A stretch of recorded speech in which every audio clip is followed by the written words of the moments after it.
expert opinions that have been gathering dust over the years that I've been collecting and put them all together in one place with a complete analysis of the first book. I'll tell you, this is an incredible amount of research. I mean, you have to look at what he has in this book, and I've gone through every page, looked through every glitch in the typography, fixed glitches in the text. And the book this size, by the way, you have to understand, there's no such thing as perfection. But this book is about as perfect as you're going to get. And future editions will just fix any final glitches we find. We'll have the table of contents will be up at the stalkingtheherd.com website. By the way, the site exists now. It just points to Chris's regular site, OurStrangePlanet.com. But once it's available, we'll have the index set up in a way that it will be something that you could open on a Mac, a PC, an Android, an iOS device, something you can open on just about anything. So you don't have to have a special application. So it should be pretty good. I'm sure glad it's done. I get my life back. It's been 16 months. I've been really working hard on this. The last 6 months have just been ridiculous. So you know you're getting deep into a project when you start dreaming about it. So I don't want to think about this. Think about dreaming. Ladies and gentlemen, you've got to visualize this. Remember, radio is the theater of the mind. So close your eyes and now think about this. And it's not going to be like the guy in Network who said, go to the window and say, I'm mad as hell and forget about that. No, just close your eyes and imagine every night dreaming about mutilated cattle. Or worse than that, That's one thing that's just as bad. I mean, it shows you're not a well person. But the other thing is imagine dreaming about how they prepare meat to bring to your table. Or you go out to a fast food restaurant and imagine that process, because he talks about some of that. After this, you're not going to want to eat anything but plants. And I have to worry about plants because carrots make noises when you cut them up? I was told this as a kid. It's true, right? Yeah. Oh, yeah. Plants have some rudimentary form of awareness or consciousness, according to some pretty recent studies, that plants may somehow have kind of a sense of awareness. But I didn't dream about mutilated cows, Gene. I dreamt about sitting in this dang chair, working at this computer and getting into, situations where I'm trying to correct mistakes and they won't correct. Okay, so it's the ghost of I was dreaming about writing the book, not about what's in the book. So a paranormal event occurs where he enters the correction and then new text appears on the screen. Right. Because the ghosts entities who are following Chris around, the tricksters. Yeah. People are writing this down now. Oh, we have a few sites out there that watch what we do, take a few words out of context, and imagine all sorts of crazy scenarios. So just think about this now. I'm describing this paranormal effect. Chris is typing or fixing some words. He's using an application called Microsoft Word. And I hoped he would use Apple's Pages, but maybe in the next book. All right, Microsoft Word. And he's entering text. And it's a big sprawling program with all sorts of nooks and crannies. And suddenly it spits out other text. It's not like a Ouija board. By the way, has there ever been a psychic phenomenon where that happens? We talk about automatic writing. And we think of people writing things down under the control of some entity. But we always think of this in terms of the 19th century. We don't have a typewriter, maybe we do. We definitely don't have personal computers or tablets or smartphones. And imagine this scenario here, where people are writing on their computer or tapping their iPhone or their Galaxy S4 from Samsung, and guess what happens? Letters begin to appear. Pictures begin to appear. Has there ever been anything like that? I don't know. I don't know about that. That's interesting. I of course have always enjoyed researching. One of the books that really struck me was Supernature by Lyle Watson, where he talks about machines that all of a sudden gain some sort of autonomy, self-autonomy, and they operate on their own. Like I think he gave the example of a car that was chased around by law enforcement, and it was making corners and stuff, and there was nobody behind the wheel. Maybe that was an early test from Google, because Google is working on the driverless car now. So is Audi and a few of the other car makers, BMW. But you realize in 10 years, maybe less, you'll be able to buy a brand new car. Get in, say, take me to Skinwalker Ranch, or Bigelow Ranch, as they call it now. And it will say, I'm sorry, Chris, but I cannot do that, because Bob Bigelow has prohibited the programming in my car. You ready for that? We got an interesting discussion. In fact, we've got a lot of interesting discussions coming up in the Paracast. And we'll hear about our guests in a moment. But coming up in the future, we have the famous paranormal blogger Red Pill Junkie, followed by Dr. Bruce Maccabee, who will bring us up to date on the Gulf Breeze case. But today we've got one of the best storytellers we've ever had on the show, back for a return visit. Chris?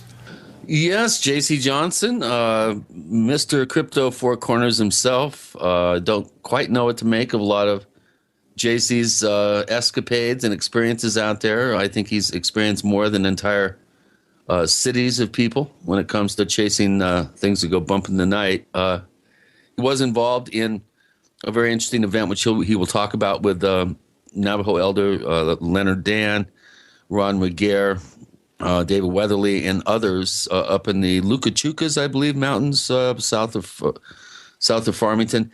And he's involved in a bunch of projects right now. We're going to talk about a return trip to the Grand Canyon and this Bigfoot body that supposedly is making the rounds. And we have that and a lot more coming with Gene and Chris. You're in the Paracast.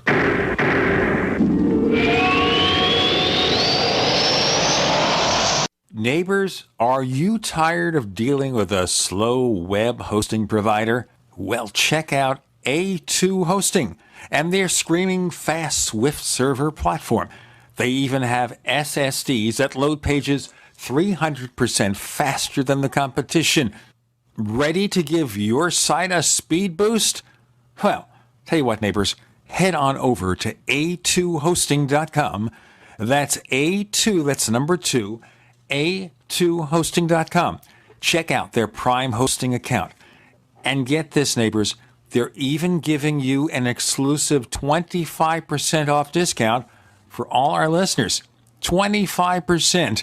And remember, their Guru Crew support team is standing by 24/7, 365 days a year to answer any of your questions. Now, to get the discount, use the coupon code GENE when you check out. Gold isn't for you? Ted Anderson, president of Midas Resources, one of the world's premier gold and precious metal investing firms. I get it. You wouldn't buy gold if you believed that the government is doing a great job, that the Fed will stop handing out trillions of dollars like bailout candy, that Social Security would be there for you. That's not what's happening. You might even pass on gold if the stimulus package wouldn't fuel inflation, or that the dollar wouldn't lose value, or that your retirement would be secure. If all looks rosy to you, then now is not the time to buy gold. For the realist, there have never been more sobering reasons to diversify with gold. Since 2001, the U.S. dollar index has tanked 30% while gold has risen 300%. Right now, savvy investors are adding gold to their portfolios. You should too. Find out what they know. Call us and I'll send you 10 reasons why gold will do very well, free. 800-686-2237. 800-686-2237. That's 800-686-2237.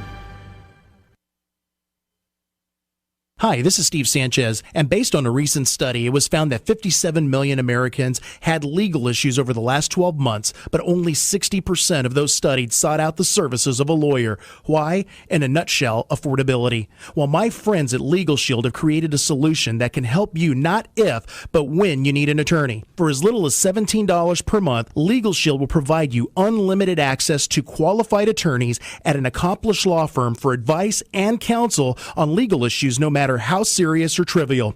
For over 40 years and with 1.4 million families across North America, Legal Shield can help you, the loyal GCN listener. Representatives are standing by now to answer your questions, so call them now at 1-855-340-SAVE. That's 1-855-340-7283, or visit them at lsprotection.com. That's lsprotection.com. Question: Could too many GMO foods and toxins be overloading your digestive and immune systems?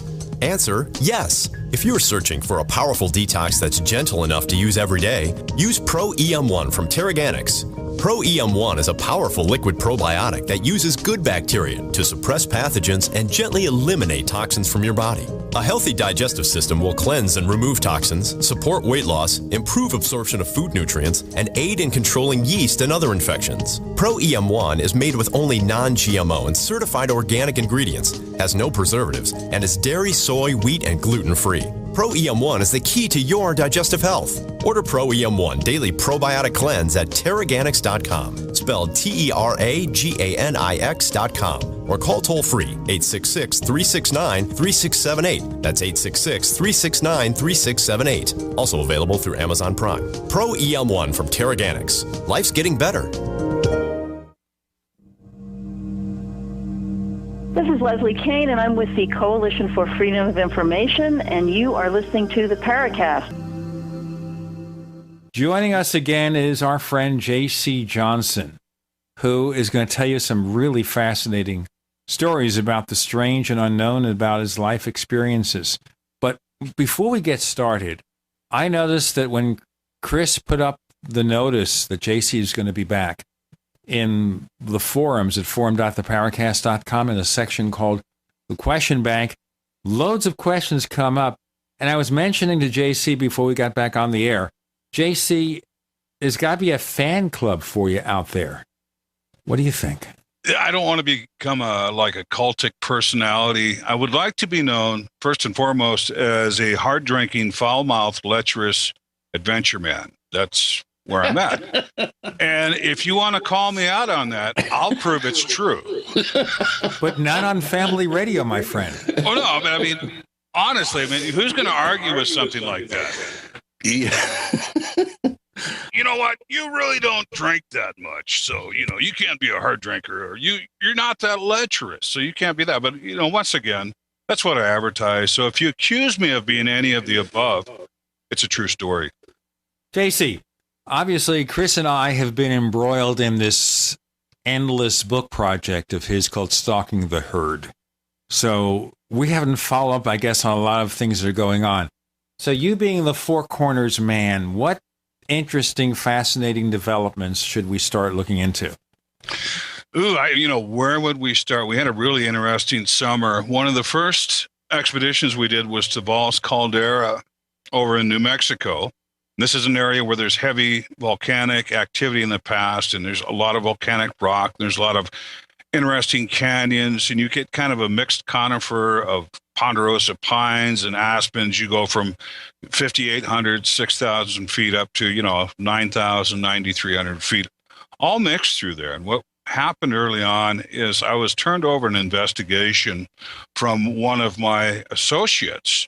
Believe he started on this probably 5 or 6 years ago, if I'm correct. But the bottom line is we've got a family out there, and they've been ranching for about 20 years. They've got a place up on the Chusca Mountains, and they have the ranch they have there out in the Caldera.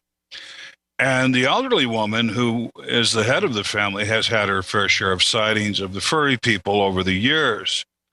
Bottom line is, their concern was they had a youngster of the furry kind that they saw. At any rate, this family, the two young ladies that lived there when they were younger, probably about 5 years ago, they saw this youngster. He was about 4.5, 5 feet tall, furry guy. And they've seen him subsequently over the years, and it's 5 years later, and he's about 8.5 feet tall. And one of the first things I look for when I go on to a sighting location, number one, my concern is, are we dealing with a rogue male? Number two, does an individual have an attachment to a family member? And number three, most of all, show me the calories. And by looking at the available calories, I could have a pretty good idea if we've got somebody just passing through or someone who's taken up residence in the area. Why don't you define this looking at the calories? Show me the calories. If I weigh, say, about 1,000 pounds and my muscle mass is probably 90% of my body weight, I need a lot of Happy Meals to keep me going. So I would think you would need at least 6,000 calories a day to support that kind of frame. So that's a lot of calories. So that's really what I look at in an area. And that also helps you determine if you've got someone who's taken up residence or if you have someone who's just passing through. Okay. So if we got a huge deer population in the area, tons of berries, let's say there's an old abandoned apple orchard or something of that nature. I mean, just to kind of correlate, I'm looking for caloric sources in the area to support a large individual, in addition to perhaps even a clan or a small family unit, looking at all of the possibilities. But going back to the family, what struck me right away is that this youngster that the girl saw 5 years ago is now 8.5 feet tall, and he hangs around the ranch. And I think he has an attachment to one or both of the young women, ages 17 and I believe 21. And he can't come to the front door with a bouquet of flowers. So he hangs around the ranch and he does stupid stuff. I mean, he'll sit up in a tree and make noises all night, and he'll throw rocks at the house, throw rocks up on the roof, do different stupid things with livestock. I do believe it was him that crunched a cow into a 4x4, or actually a 3x4 water tank, and he had to break almost every bone in the cow's body to stuff it into this water tank. I mean, wow! Did they get? Do you have photographs of this? They have photos of it. Yeah, they have photos. Didn't release those to me, but I did see the photos. I'm like, you had to crunch this thing up like an accordion to make it fit in this tank. So pretty obvious, something very, very strong stuffed this animal into the water tank. And they blamed it on him, and that could be in a goofy kind of way, him getting their attention, or he'll be outside of their home at night and do repetitive sounds over and over again. And they had just cut down two of the trees in the backyard that he liked to hang out of. And there was still a whole bunch of scat rolling down the tree. The lady said, he just climbs up there and he poops all night. And he does, he's up there pooping everywhere. So, it was really interesting. But this are you having that analyzed? I've never heard of. No, I keep your Bigfoot poopy. Scat, keep your poopy. We went all through the DNA whole Sasquatch genome project. And unless your individual had a really bad case of hemorrhoids and I can find some blood in the stool, keep your poopy. Keep it. Keep your poopy. All right. This is family radio, and I think the family that's going to be listening to this is going to be a very strange family. I mean, little kids talk about it all the time, Jim. Well, but I'm really serious, though. I mean, you're not going to find out a whole lot from scat other than what they were eating, maybe some of the digestive properties of the animal and so forth. But, as far as getting hard DNA evidence, irregardless of what Disatel might tell you, we haven't seen anything to get really hard you can find out if he was right or left-handed. Well, that could be, too. Okay, back to the family show. I think we lost a few families there.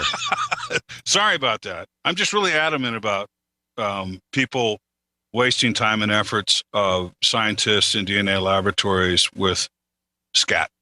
No, I've never heard of a Bigfoot that poops in a tree. That's definitely got to be a first for me. Well, he's hanging up in the limb, hanging out for hours and hours, and he's really intent on what he's doing.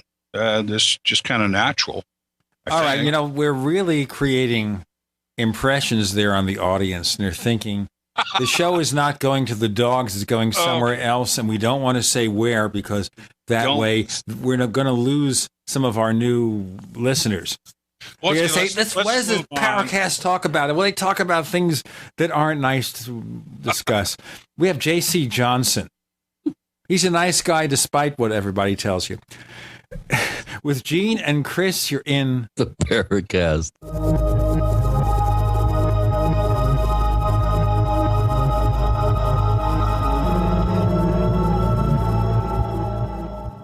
The nation's largest independently owned and operated talk radio network, the Genesis Communications Network, GCN. If you want to get your website online and you need reliable service, first-class service at the lowest possible price, there's only one place to go. Well, DreamHost has a special promotion with our show where they'll offer you unlimited disk space, unlimited bandwidth, one-click web apps such as WordPress, 24/7 support. You can save over $55. You want to know how? Go to dreamhost.com/radio, dreamhost.com/radio. First came Attack of the Rockoids, and it was a critically acclaimed success. And now there's The Coming of the Protectors. A former military intelligence man is contacted by a space woman in a dream that turns out to be a nightmare because evil forces on her distant planet are planning to conquer the Earth. This is gripping science fiction of the classic kind. Attack of the Rockoids and The Coming of the Protectors. Find out more at rockoids.com. That's Rockoids, ROCKOIDS.com. To thank you for being a loyal listener, we have a limited time freebie offer for you. Claim your free heirloom tomato seeds, just pay shipping, right now at 123freeseeds.com. These aren't ordinary seeds. These are heirloom, non-genetically modified super seeds that are open pollinated and can be grown, harvested, and replanted endlessly. These survival seeds are actually more valuable than gold in a crisis. Go to 123freeseeds.com and you can get an airtight storage packet of 150 super seeds free while supplies last to say thank you for being a loyal listener. First come, first served. Just cover shipping. Go to 123freeseeds.com now to see if your free heirloom seeds are still available. That's 123freeseeds.com. If you owe the IRS back taxes, listen carefully. Sweeping changes to IRS policies will help more people than ever eliminate their tax debts once and for all. And now I can help you reduce or eliminate your tax debts and end your tax nightmare. Hi, I'm Dan Pilla. I've helped thousands of people reduce and eliminate tax debts they couldn't pay. And after more than 30 years of experience dealing with the IRS, I can tell you there's no such thing as a hopeless tax case. And with the IRS's new policies, it's easier than ever to put your tax debt behind you once and for all. Call now at 800-346-6829 to learn how I can help you. You know your IRS debt will not go away by itself, but you don't have to live in fear anymore. Call 800-346-6829. Learn how I can help you eliminate wage and bank levies, release tax liens, and negotiate a settlement with the IRS that will put your tax nightmare behind you forever. Call 800-34-NO-TAX or go to taxhelponline.com. That's taxhelponline.com. These days, so many suffer from heartburn, stomach ulcers, and acid reflux, and most never realize it is the high acidity within the body that causes their discomfort. While selective diet choices can help, AlkaVision Plasma pH drops can really make a change. A few drops added to water can optimize your body's pH level, ridding you of harmful waste and acid, promoting health and restoring vibrance and energy. Healthy pH levels make all the difference. High acidity can also cause depression, insomnia, and irritability. AlkaVision Plasma pH drops bring you vital balance that can be truly life-changing. Alkalizing boosts immune response, reduces headaches and cramping, and even helps prevent bone loss. This is simple science that helps your body do what's natural. Order your AlkaVision pH drops for just $29.95 at alkavision.com, ALKAvision.com, or call 800-518-7615. Alkalize your body. Supercharge your health at alkavision.com. We'd like to hear from you. If you have a comment or question about the Paracast, send it to news@theparacast.com. That's news@theparacast.com. And don't forget to visit our famous Paracast community forums at forum.theparacast.com. Okay, let's get off that kick. Okay, J.C. Johnson, and let's continue with this case. Okay, so they've got this humongous creature. You're saying 1,000 pounds. Well, no. I'm talking about the juvenile that's hanging around, and he's only about 8 feet tall. He's only about 8 feet tall. He's pretty goofy, gangly looking. He's got goofy long arms. I mean, he hasn't really grown into his frame yet. He's like an awkward teenager. So we have an awkward teenaged Bigfoot? With a crush on two of the young ladies who live out on the ranch.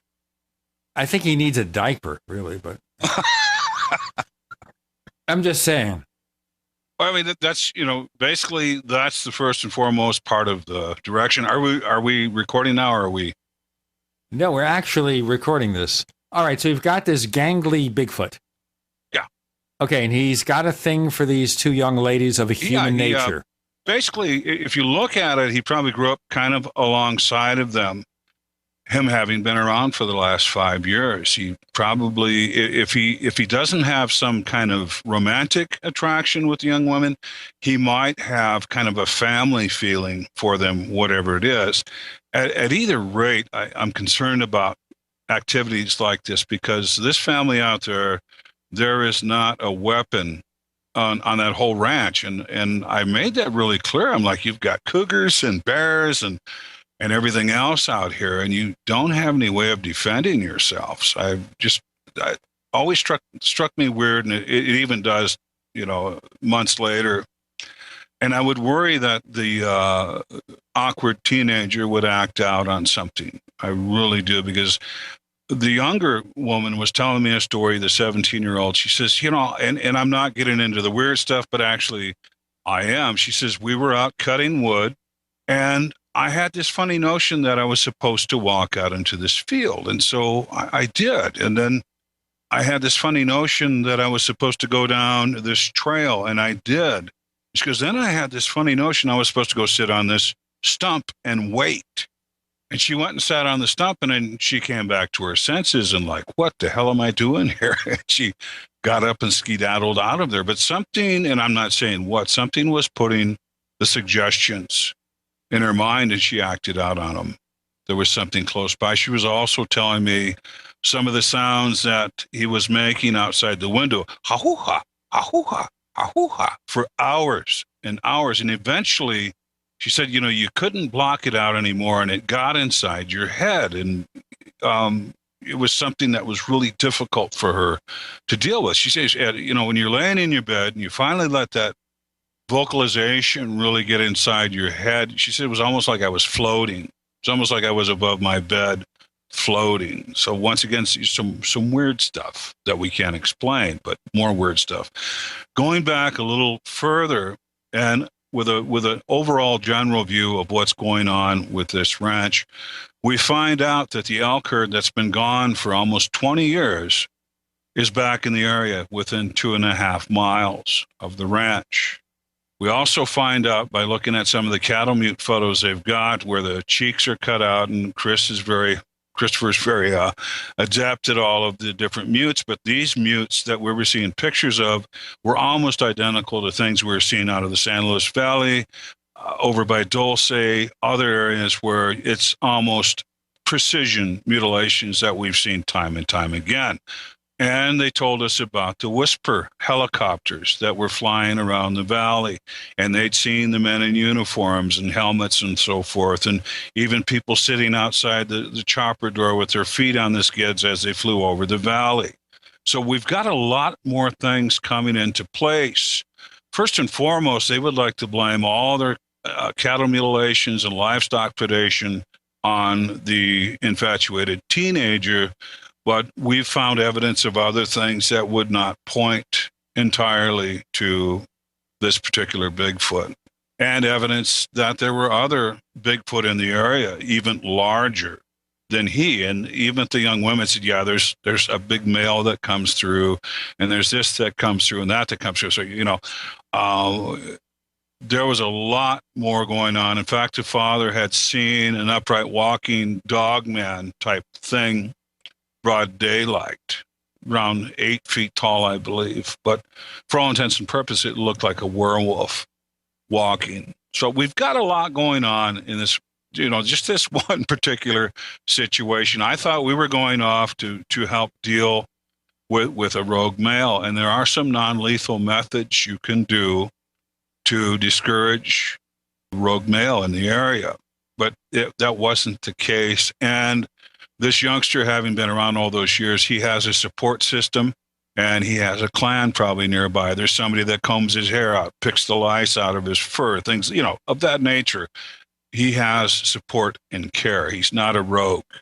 Well, that brings up some questions that we have at forum.theparacast.com. We only had a limited amount of time to have a question thread up for you, JC, but boy, they came out of the woodwork for your appearance. And I have to agree with you, Chris. I was surprised that so many questions, so many really fascinating questions were posted by our loyal listeners. Thanks.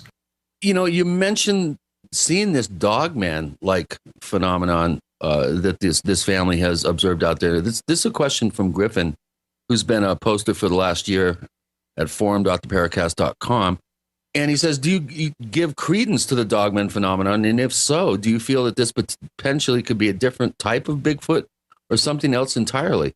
Let's talk to you and get your feelings about what do you think these dogman type creatures are? This is something we've gone really in depth of and to.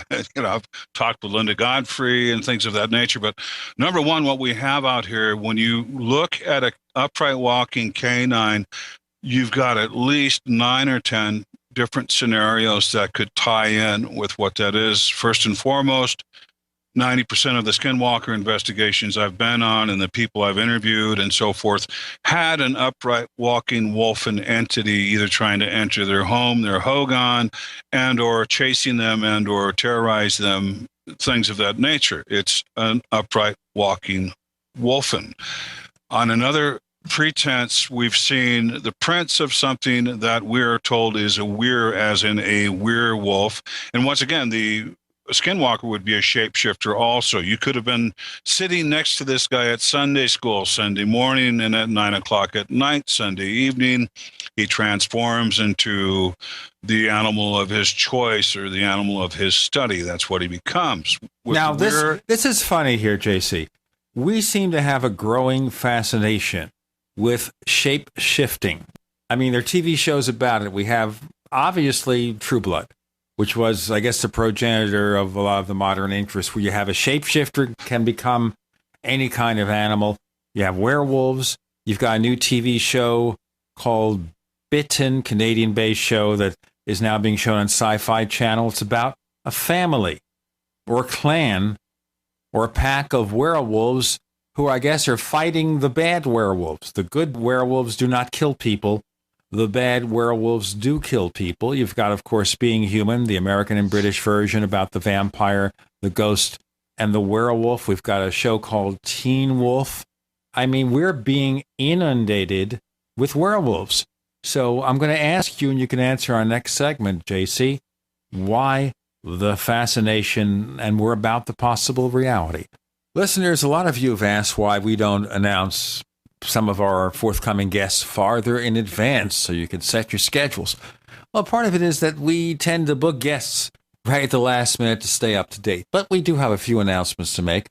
On next week's episode, and of course schedules can change, we're going to feature noted paranormal blogger Red Pill Junkie. Red Pill Junkie, that's the name he wants to be known by.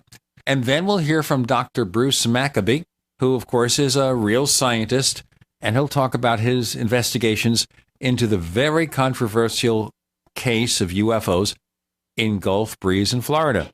So all this is coming up. Stay tuned, neighbors. You're on with Gene and Chris. You're in the Paracast.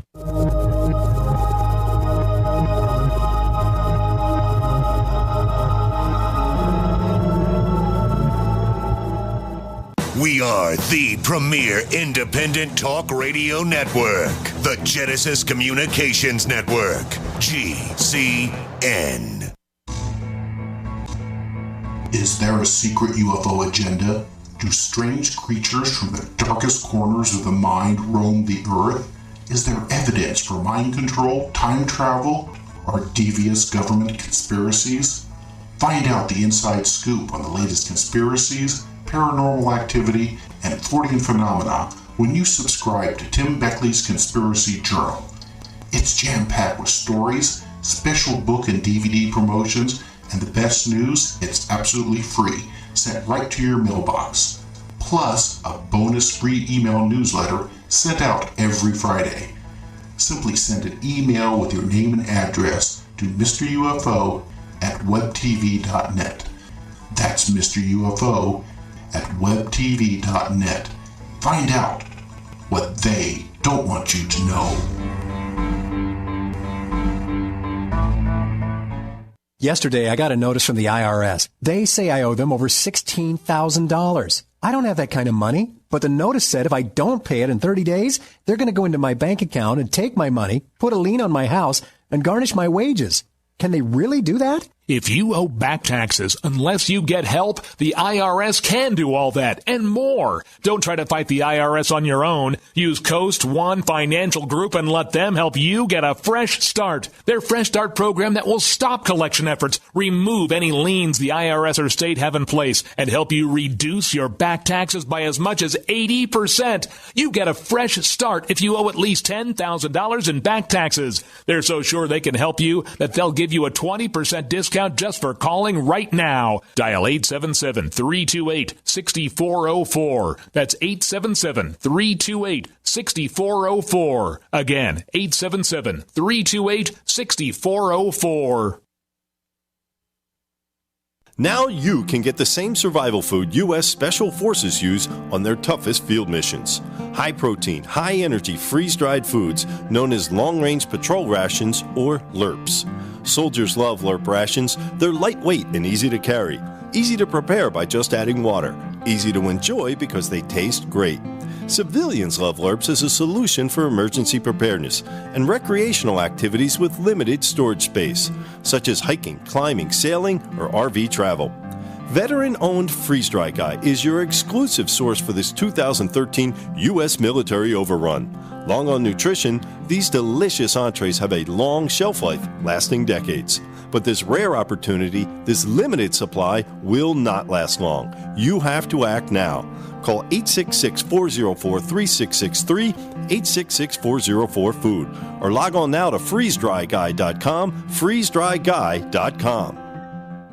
A little over a year ago, I began to do a lot of research into why, even if I had a pretty good-sized meal, that I was still starving. And my research led me to a well-known fact that most of the soils that we grow our crops on here in the United States and across the industrialized world are almost completely depleted of almost all of the key minerals and trace elements that our bodies need to rebuild themselves, fight off cancer, and be healthy. I then searched out the best vitamin and mineral company out there and discovered Youngevity. The Youngevity products are designed to give you the real nutrition you need, and once you've got that, you don't have to eat as much to be satisfied. I've lost 37 pounds in 2 months, simply getting the vitamins and minerals I need. Check it out for yourself. It's incredible. Go to InfoWarsTeam.com today and order your first canister of Beyond Tangy Tangerine Complete Multivitamin Mineral Complex Dietary Supplement. That's InfoWarsTeam.com.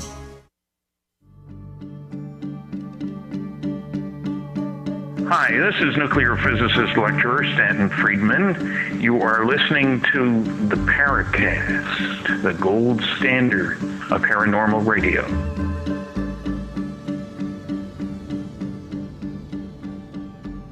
So even a man who is pure in heart and says his prayers by night may become a wolf when the wolfbane blooms and the autumn moon is bright. From one of the Wolfman films of the 1940s. JC, why are we so fascinated with shapeshifters, werewolves, and let's hear more about the possible reality. Well, once again, going back to the Navajo skinwalker, the Navajo skinwalker can take on the form of an animal. They can become a deer, an elk, a wolf, a coyote.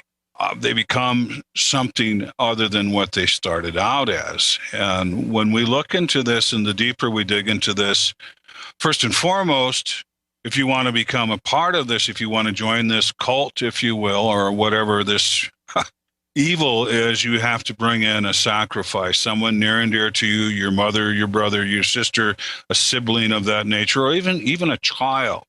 Well, you know, there were times when my late brother, and he was 11 and a half years older, I thought I'd like to take him to a pack or turn him in somewhere. True. I really did. True. Well, you know what? They would gladly accept him as a sacrifice. Unfortunately, he's gone. Oh. So it's too late.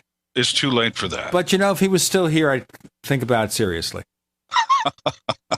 Well, if you can't kill your brother, they'll kill him for you. And then what they'll do is dine on some of the softer tissues of the body. And if they find the body appealing, some of the elder members might practice some necrophilia on the sacrifice that you've brought in. From there, they will Well, make my some brother was potions. definitely not appealing. Okay, well, then they wouldn't have had any necrophilia with him, but they would have probably made potions and powders out of different parts of his body. And for cursing and witchery, they would have done so. And they have some interesting things. And this is really old alchemy at work here, but they've got some neurotoxins that I think the Department of Defense would love to get their hands on and synthesize, because they have been at it for a very, very long time. And you'll see a lot of Navajo people have a bag of medicine around their neck called bitter medicines. And all the bitter medicines is a bunch of ephedrine and some other high stimulants that are naturally occurring to get their blood pumping again, because the mummy powder and the death powder and so forth that they blow in your face or shoot at you with a dart or whatever knocks you flat. It's a real heavy neurotoxin, and it's meant to kill you. Some of it is meant to just immobilize you. And imagine being there immobilized while this guy's pulling your guts out and doing horrible things to you, and you can't do anything in resistance. So it's just a terrible thing. You know what? This show's getting crazier. We start with the poop discussion, and now we're getting into people tearing your guts out. But I have a kind of a basic fundamental question here, and that is, these creatures, people who can change their shape, are they born that way? Does someone bite them or scratch them and turn them? I'm told some of the things are hereditary, and I'm told with the weir, as in the werewolf, and that the actual spelling is W-E-I-R, and that comes back from something a lot more ancient than what we're looking at presently, or even studying presently. But there is a generational thing that I am told happens. I am also told that, as in with the skinwalker practice, the skinwalker art, you can enter into the weir, which is typically more of a Caucasian situation, to become a werewolf or a weir animal, because I believe those abilities are available too.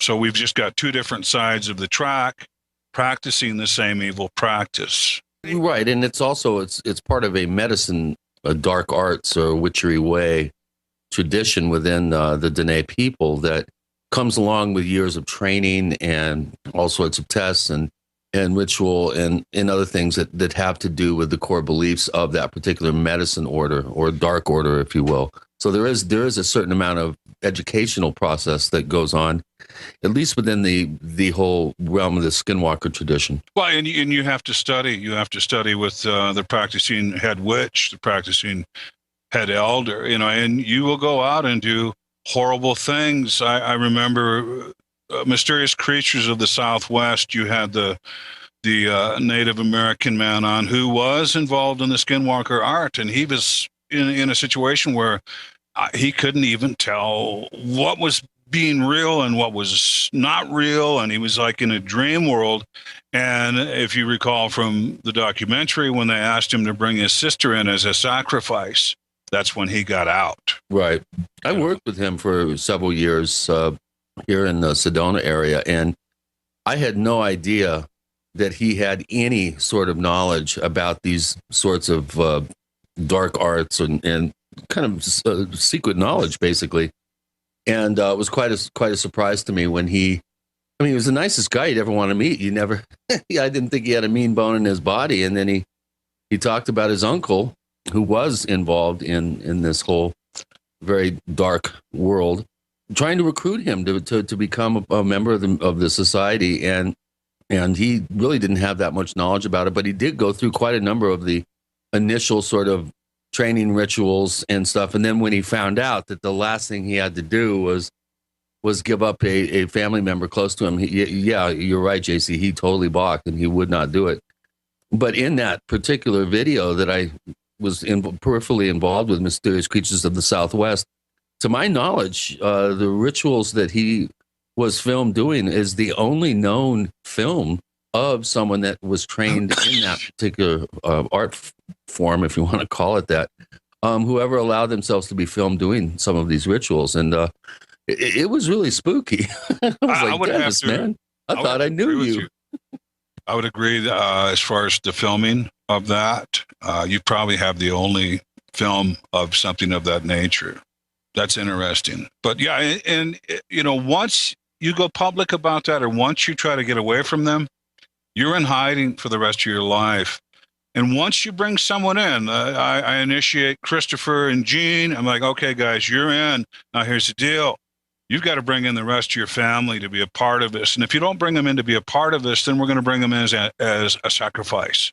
So you make your decision if they become a part of this or a sacrifice. Yeah, and another kind of interesting kind of anecdote or incident or whatever that word is when the day the film came out, according to Dennis, his uncle died, just dropped dead. It's almost as if by revealing the secrets of this particular order, then the person who was responsible for him keeping quiet keeled over, basically. If memory serves me correct, I think it was the same day or within a day or two of the actual release of that particular video. I don't know if you were aware of that. Yeah, I believe you told me that.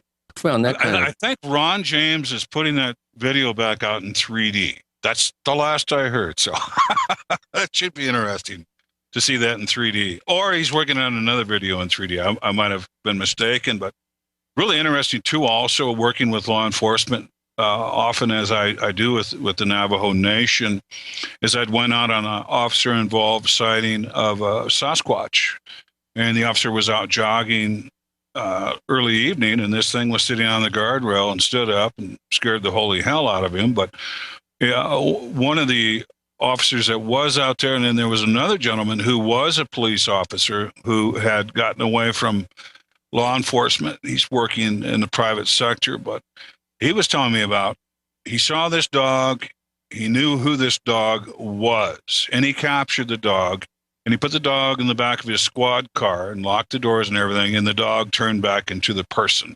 And he watched this. He watched the transformation. And he took the guy to jail. And the guy says, now that you know who I am, I'm going to die in like a month. And sure enough, the guy had done some heinous crime to one of the family members, some type of domestic violence or something. And during his incarceration, he was let out a few weeks later, and he died pretty much a month later after the initial arrest. Well, it's really interesting to talk with this former police officer, watching the transformation from the dog back to a person. Very interesting. So there is an actual physical transformation, or at least something working on a different vibration, something we can't quite explain. Another one of the videos we put out this summer was cave bear, cryptid canines, and more. And we've got our good friend David Weatherly talking about driving down Route 666 back when the Devil's Highway was properly named. And this canine ran alongside of his vehicle at speeds up to 50 miles per hour and even crossed in front of him going down 666. You're trying to figure out how physically something like this is possible, but it might just be they're on a different vibration than we are. It's so hard to explain. And I've got many reports of the old Navajo man running alongside the vehicle at speeds up to 90 miles an hour. Yeah. If you catch him, you give him a speeding ticket. J.C. Johnson joining Gene and Chris. You're in the Paracast.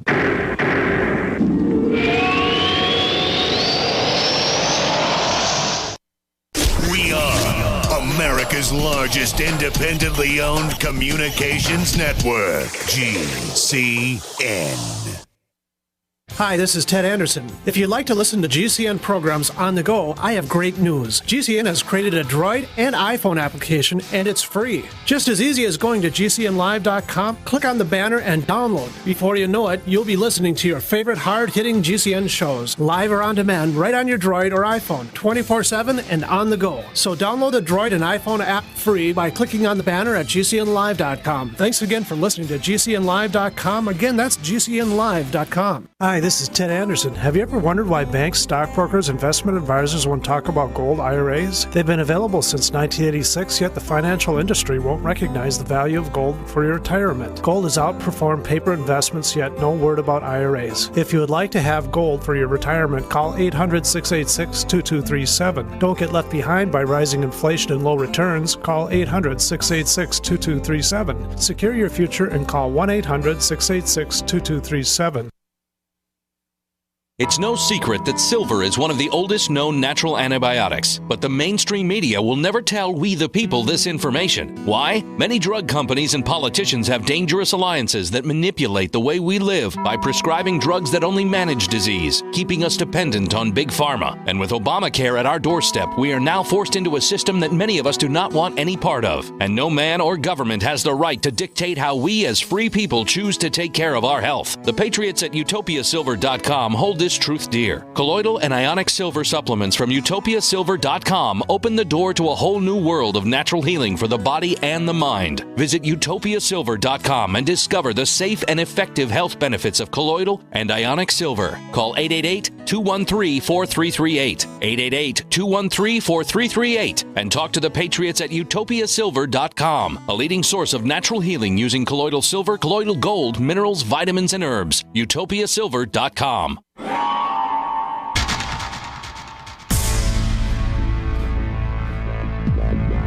Welcome back to the Paracast, the gold standard of paranormal radio.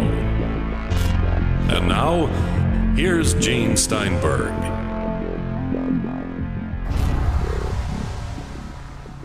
So we think here, the running man, he's going at 90 miles an hour. Just consider the scenario. The theater of the mind again. And, you know, you're really going gangbusters in the desert. You know, you're on the 4-lane interstate and you've got the radar detector going. Imagine this now, because you don't want somebody to chase after you. I guess if we had a radar detector advertiser, this would be the time to sign them up.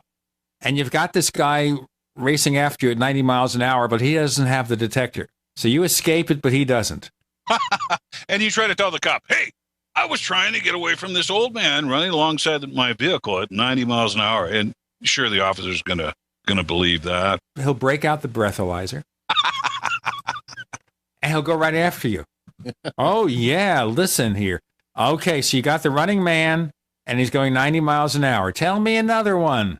And now I'm going to handcuff you for your own safety. And then I'm taking you into a psych ward. For your own safety, of course. Well, you mentioned, JC, vibration, which brings up an interesting question again from Griffin.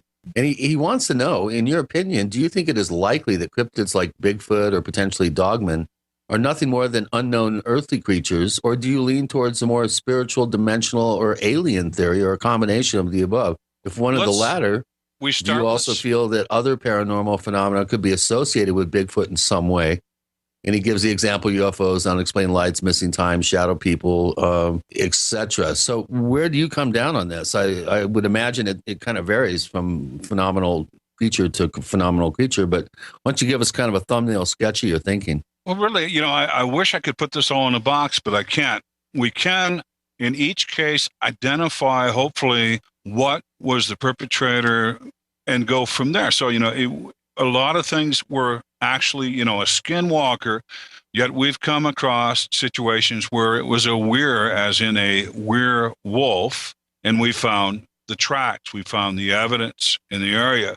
And a real weir track is quite unlike the canine tracks we find in the upright walking canine situations with skinwalkers. So we have a differential there. So with those two cases, you've got a skinwalker, shapeshifter, and a weir, which is a werewolf, two different situations. I've also got reports from people and gone out and interviewed them where they've come across something in a wolfen variety, bipedal, not by nature, but, you know, they could stand up on their hind legs and walk a short distance as a bear would, but that wasn't their primary mode of getting around. Typically, they'd be a quadruped, but these wolves were excess of 8.5 feet tall that these people saw. Broad daylight. They stood up on two and they had hands with long fingernails, fairly human-looking hands. But when they went down to take off, they got down on all fours. So this might be something a little more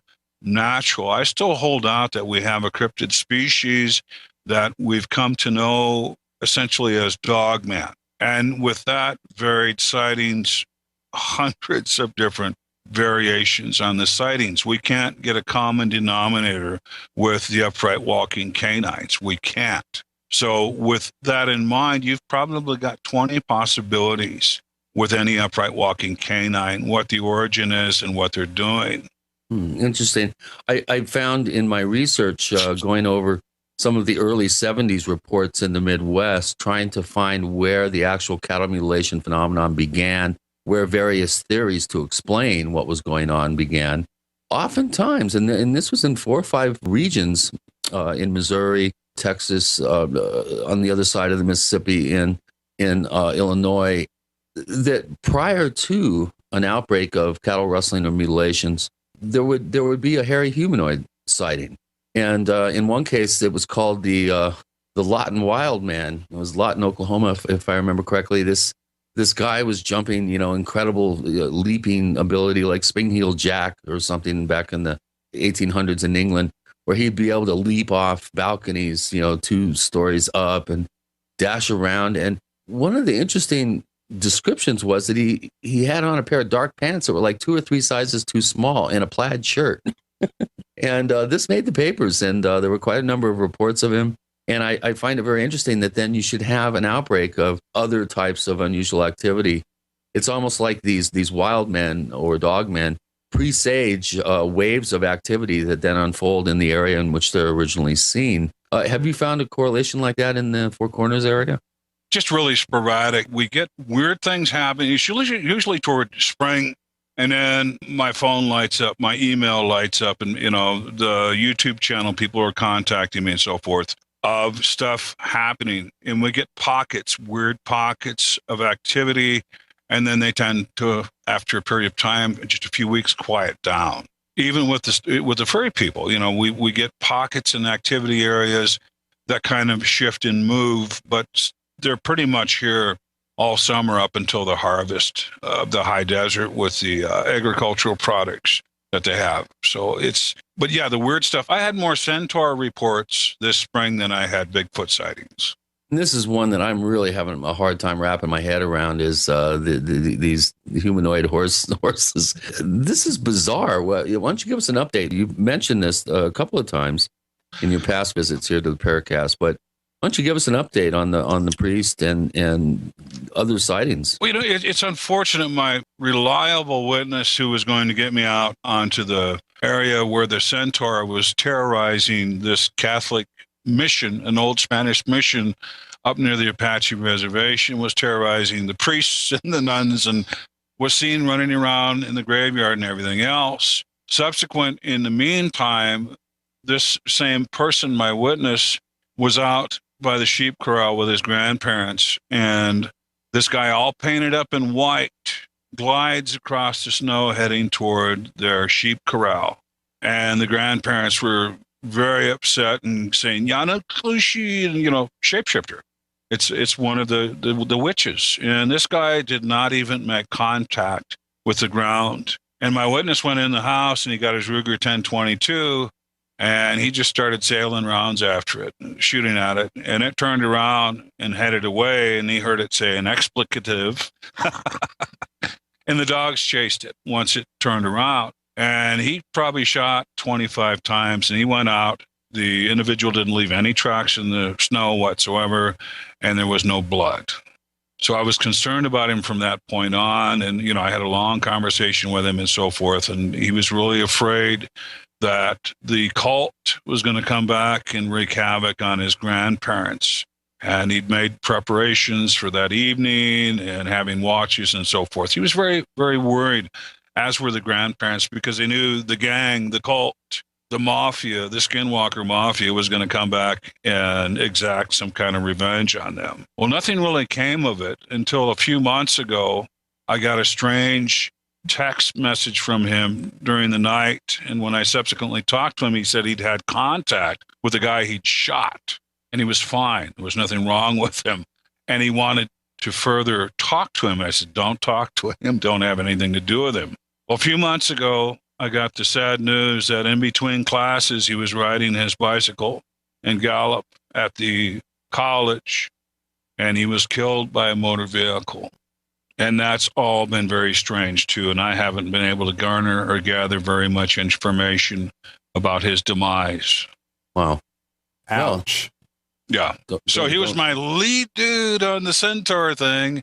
And this other thing happened. And then we've got other people around Farmington who've just seen them cross the road, stop the vehicles. And this half man, half horse is crossing the road. And clippity-clop. I mean, it wasn't a hologram or a holographic or, it wasn't a real mist. And then we've got other reports where you can almost see through the Centaur.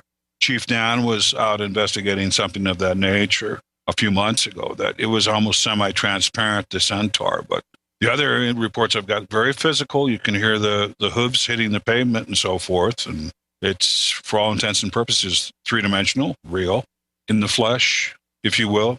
I'll tell you, it's the magical Southwest has a lot more going on than the average tourist in the area would think. Okay, we have so much more to cover. With J.C. Johnson, Gene, and Chris, you're in the Paracast.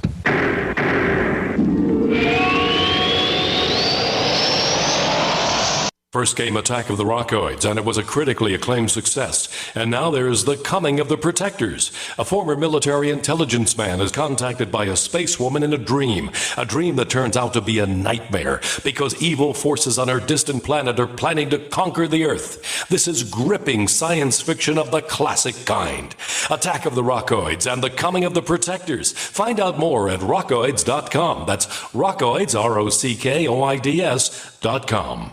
So here's what happened. I was placing an order online. The site went down. It just stopped responding. It took hours before it returned, but I'd already placed the order with another company. If your site goes down, you could lose business. And if you have a business or personal site, you'll want to know it's easy to run and it will stay online.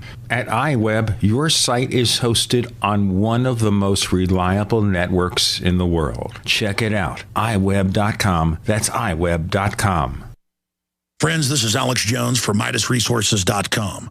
For more than 15 years, I have exclusively used Midas Resources for all my precious metal needs. Whether it's bullion or collectibles you're looking for, Midas Resources is simply the best. I own my gold as a hedge against inflation. This Federal Reserve fiat currency could go the way of the Deutschmark and the Weimar Republic anytime. In these historically dangerous times, it makes sense to physically hold gold and silver. Midas already has some of the best deals in the industry. But if you give them a call and mention the radio special, they will give you a list of the day's super specials. Midas brokers are standing by to answer all your questions at 800-686-2237. They also have a lot of informative free literature explaining the opportunities and risk of holding precious metals. They are ready to answer your questions at 800-686-2237. Again, that's 800-686-2237. Now you can get the same survival food U.S. Special Forces use on their toughest field missions. High-protein, high-energy, freeze-dried foods known as long-range patrol rations, or LRPs. Soldiers love LRP rations. They're lightweight and easy to carry. Easy to prepare by just adding water. Easy to enjoy because they taste great. Civilians love LRPs as a solution for emergency preparedness and recreational activities with limited storage space, such as hiking, climbing, sailing, or RV travel. Veteran-owned Freeze Dry Guy is your exclusive source for this 2013 U.S. military overrun. Long on nutrition, these delicious entrees have a long shelf life, lasting decades. But this rare opportunity, this limited supply, will not last long. You have to act now. Call 866-404-3663, 866-404-FOOD, or log on now to freezedryguy.com, freezedryguy.com. Positive results from satisfied customers of Heart and Body Extract continue to pour into our website, hbextract.com. This is Al from New Jersey. One day I saw your ad for Heart and Body Extract, and and it mentioned that it would help me with angina, so I decided to order. I figure I had nothing to lose. Heart and Body Extract supplies your body with everything it needs to balance itself and maintain optimal heart and circulatory health with no negative side effects. I took the formula 3 times a day as directed, and I kid you not, within 4 days, my angina pain was completely gone. Order HB Extract by calling 866-295-5305 or online at hbextract.com. That's 866-295-5305 or hbextract.com. I could not believe it actually stopped the pain. Heart and Body Extract actually works. This is just an amazing product. Even the numbness in my hands is completely gone. Heart and Body Extract for a long and healthy life. We'd like to hear from you. If you have a comment or question about the Paracast, send it to news@theparacast.com. That's news@theparacast.com. And don't forget to visit our famous Paracast community forums at forum.theparacast.com. Oh, this is exciting. Except for someone who is there seeing all these creatures. This is why I never make those trips, JC. I mean, you're welcome to come anytime, honestly. Oh, I'm sure I am. I really appreciate the invitation. Thank you so much. But I have to tell you, not going to happen. It is probably most of the times out there's 97% boredom, and then sometimes 3% sheer pure terror. So there's, or sheer pure curiosity. All of a sudden something breaks loose and you've got a lot of strange activity going on, regardless of whatever the subject is, whatever the topic is. You've all of a sudden got the activity. So that's all very interesting and sometimes very frightening. One of the incidents we had with Ron Reguer up on one of our research mountains on the reservation. I was just going to ask you about that. We were packing up camp, but what had happened the day before is we'd gone out, we went as far as we could on this 2-track road, and I was concerned about us all making it any further. And I think we're up around 9,300 feet, or probably 9,100 feet. And we decided this was it. We found a little open area to put a camp down with some shade and so forth and some scrub oaks. All in all, nice little area at the end of the road, so to speak. And we'd covered the mountains and covered around, and we had Tom Searchier with us, and he was hiking us out. Sarge will march you many miles, and had us up all over the place. But we hadn't really checked out this little old hogan with a broken down corral.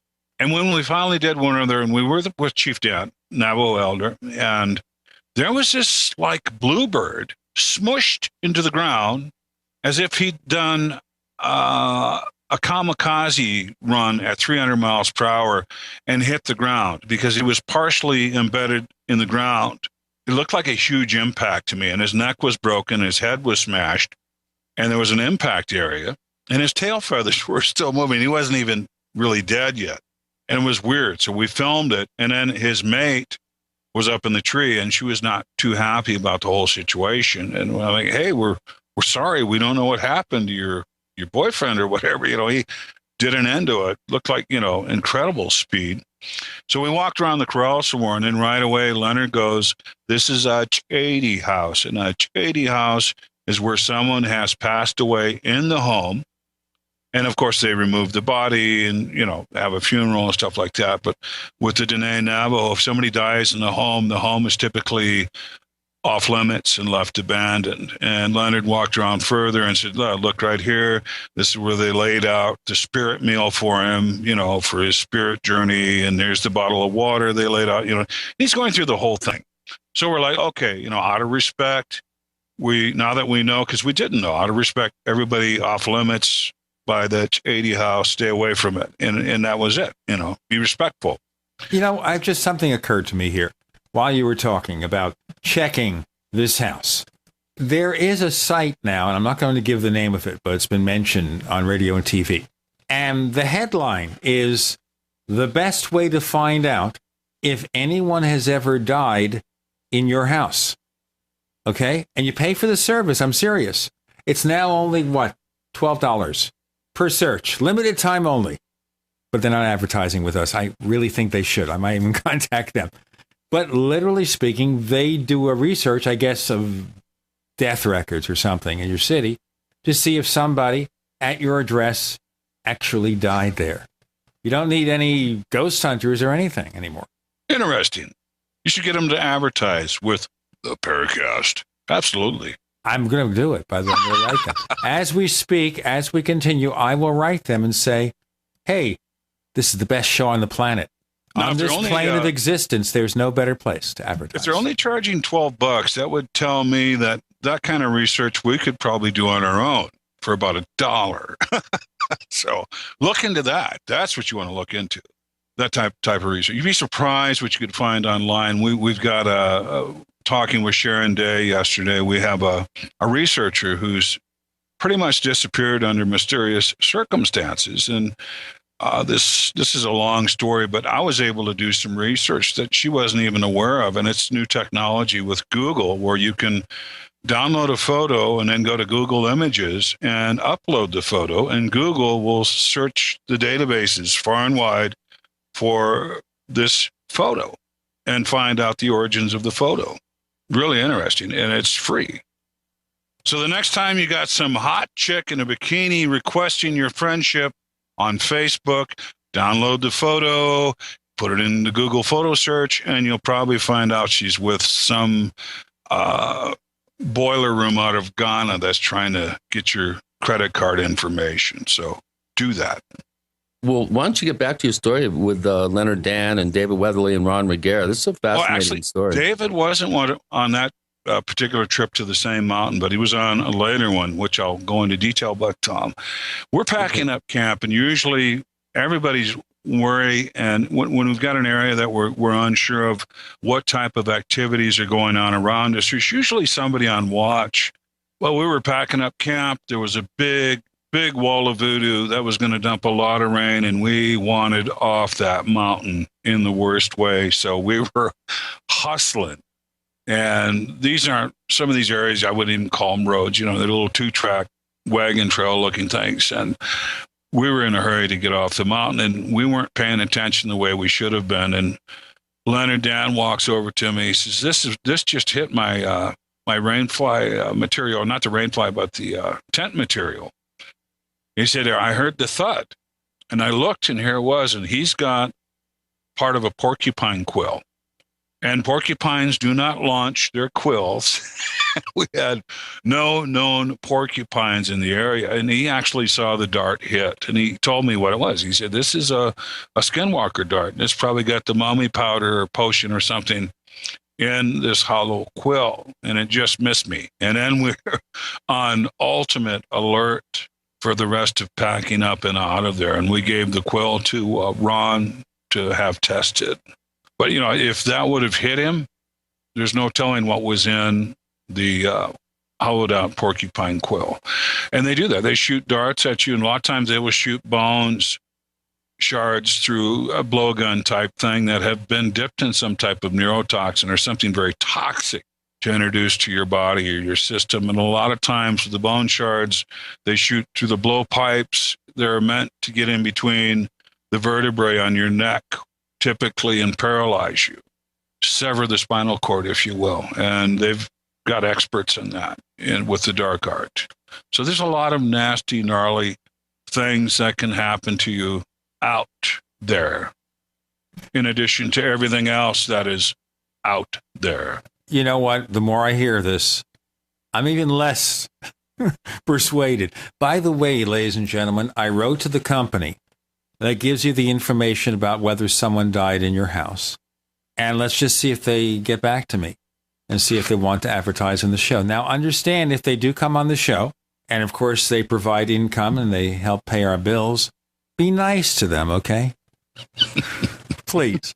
Be nice to J.C. Johnson, because he might send something to your home. With Gene and Chris, you're in the Paracast.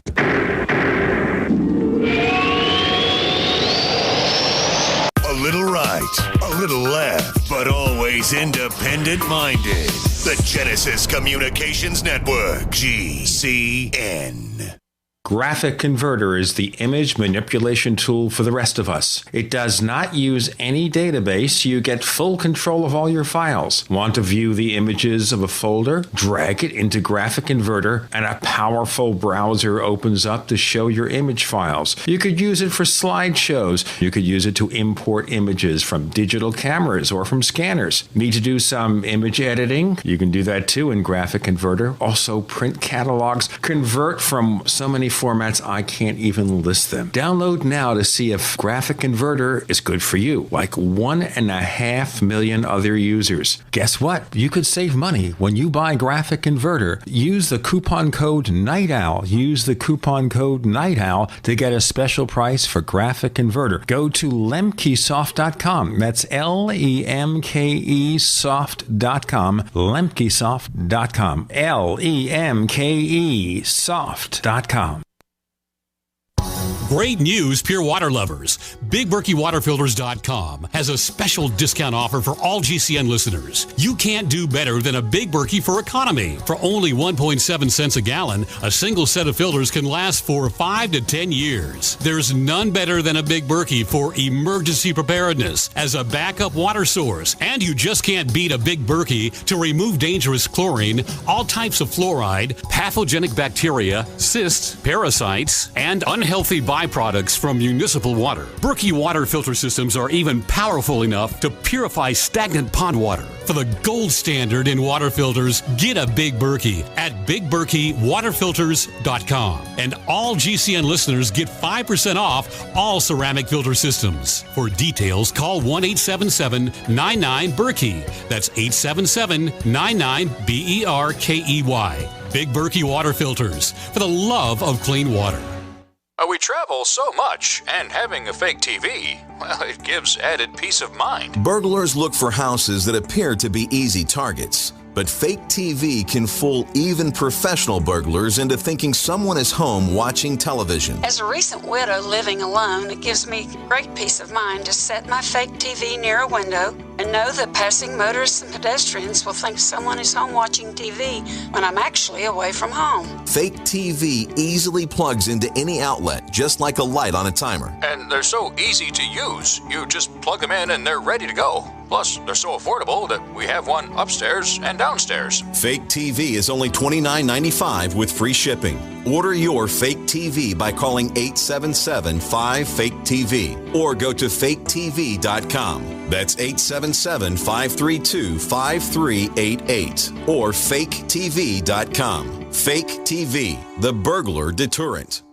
It's no secret that silver is one of the oldest known natural antibiotics, but the mainstream media will never tell we the people this information. Why? Many drug companies and politicians have dangerous alliances that manipulate the way we live by prescribing drugs that only manage disease, keeping us dependent on big pharma. And with Obamacare at our doorstep, we are now forced into a system that many of us do not want any part of. And no man or government has the right to dictate how we as free people choose to take care of our health. The patriots at utopiasilver.com hold this truth dear. Colloidal and ionic silver supplements from utopiasilver.com open the door to a whole new world of natural healing for the body and the mind. Visit utopiasilver.com and discover the safe and effective health benefits of colloidal and ionic silver. Call 888-213-4338, 888-213-4338, and talk to the patriots at utopiasilver.com, a leading source of natural healing using colloidal silver, colloidal gold, minerals, vitamins, and herbs. utopiasilver.com.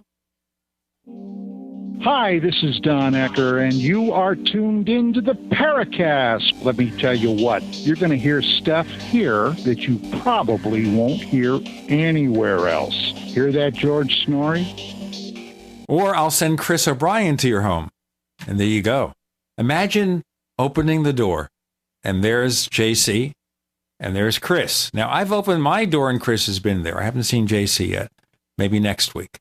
We're having fun here, ladies and gentlemen, talking about weird things. It's kind of like a campfire scene here at the Paracast, an indoor campfire, so we don't use real flames. Otherwise, we'll have a too hot a time for us to take it. But the one thing I want to ask you, JC, you got all this stuff going on out there where you live, and some of it sounds downright dangerous to me. Oh, absolutely. Do I assume then that you are appropriately armed to the maximum NRA standard? Above and beyond, and we're overly prepared. Hopefully, we try to be overly prepared in every situation, and it's better to have the protection and not need it than to need the protection and not have it. And time again, out in the wilds and in some very frightening situations where I found myself without any type of protection, I have regretted it to an extreme variety. But why even live out there? Answer that question. Why would you want to live out there if you have all these dangers? You know, I was at the Sasquatch Genome Project press conference back in October in Dallas. And what I made clear was there's a catalytic event for all of us who are involved in this. Something happened to us at one time that opened our eyes to other things and opened our mind up to wanting to find the truth, to wanting to find what this was that did this. Or, you know, I go back to the Mogollon Rim, Blue Ridge Reservoir back in, 1999 is when a lot of my suspicions came true. And we had a rather horrific incident with a very large furry person. But that was the catalyst for me to want to find more answers. So it isn't like, we just happen upon these things. We're looking.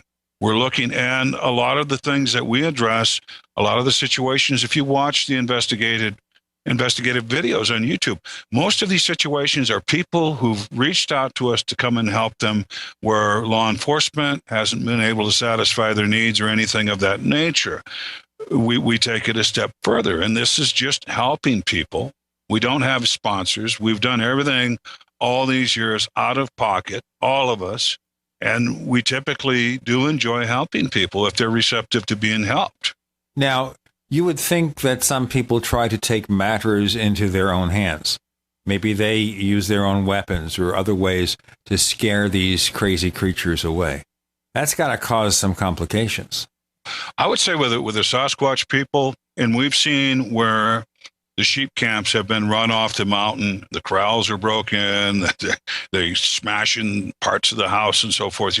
They did something wrong. And a lot of the sheep herders I run into up on the mountains, you've been up here all these years, you're running some sheep and cattle, and you haven't had any unpleasant things happen other than an occasional sheep missing and so forth, kind of a trespass offering. So whatever you're doing, keep doing, because if they don't want you on this mountain, they will make your life a living hell until you leave. They will harass you until you leave. So I wouldn't recommend ever shooting at a furry person unless your life is in danger, immediately in danger.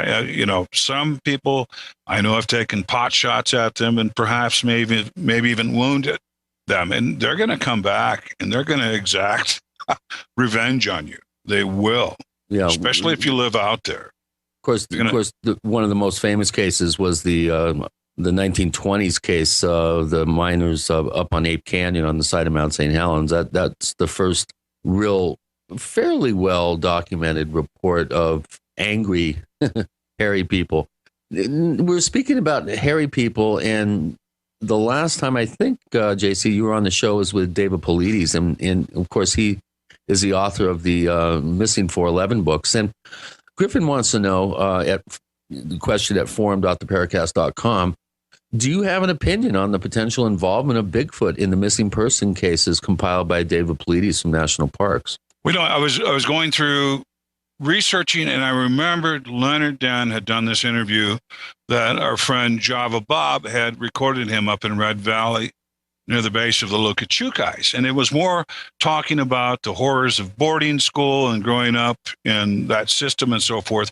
But he also talks about this baby who was basically in her cradle board and disappeared, and they'd had big extensive searches, and this had to be in the late 40s, maybe early 50s when this happened, and they eventually gave up on finding the child, and the parents said a bear took the child. About age 10, this naked wild child, she's found out in Red Valley, and one of the Navajo cowboys was out, and he actually, he tried to talk to her, and all she could do is go, oh, and he captured her, and he brought her back in. And the family that was missing the baby came and identified her by some birthmark or something. This is our girl, and they brought her home and so forth, and, slowly reindoctrinated her to learn the language and so forth. And Leonard mentions in the video, he saw her some years later, and she was kind of an attractive woman. But when he looked at her, he scared the hell out of him. She had a wild, wild look in her eyes. And the stories went that she would go outside their home at night, later years, and she was still whooping and communicating with the furry people. That's in the video. It's really interesting. I'll link you up to it. It's on YouTube. Chief Dan talks about the horror, Bigfoot and the horrors of boarding school. Just an unedited campfire chat with him, but very interesting. And, many other times we've got abduction stories that don't come out so good, and the people are never seen again. We've got a long history of the furry people taking Native women and never being seen again. And we've got some writings from the Franciscan monks in the 1700s who were talking about a couple of, I believe, Pueblo women who were abducted, and they did escape, and they did come back. And they had normal enough looking children. They were pregnant by these furry people. You say normal enough looking, you mean all or mostly human? Yeah. Yeah. Not incredible amounts of hair or anything like that, and that's, that leads on to some other things with the Russian amnesty and so forth. And, I will come out and I will say that Sykes put up a middle finger to everyone involved in his DNA study, because he followed an agenda. And the only thing you see him report on were the misidentifications. I think when they got into the realm of the Sasquatch and the Sasquatch DNA, that was too many cans of worms. And what he should have said is, on my way down to the market looking for some Yeti samples, I ran into an extinct or supposedly extinct polar bear. And that's the way he should have worded it. And he shouldn't have had the confusing aspects come out that Yeti is actually a supposed extinct polar bear. I mean, the waters got so friggin' muddy with that study. Absolute mud. Sorry. That's where I'm at. Well, what about this guy that's trotting out this supposed Bigfoot body that he claims that he shot, and he's going to be taking it on the road and stuff? I was there in Atlanta, Georgia in 2008. And I witnessed the $50,000 transaction that Tom Biscardi's sponsor had with Rick Dyer and Matthew Whitten for this supposed Bigfoot body frozen in ice. Got there, looked through the frozen ice, and we saw an obscure something underneath the ice. But they'd paid for it, and we loaded it up in a trailer. And those ass clowns were in the air while we were on the road going from Atlanta, Georgia to our safe house in Indiana. And they did their press conference, I believe, on that Friday. And we were sleeping. We did a red eye from Gallup, New Mexico, to Georgia, to Indiana. No one slept. We have J.C. Johnson around the campfire with Gene and Chris. You're in the Paracast.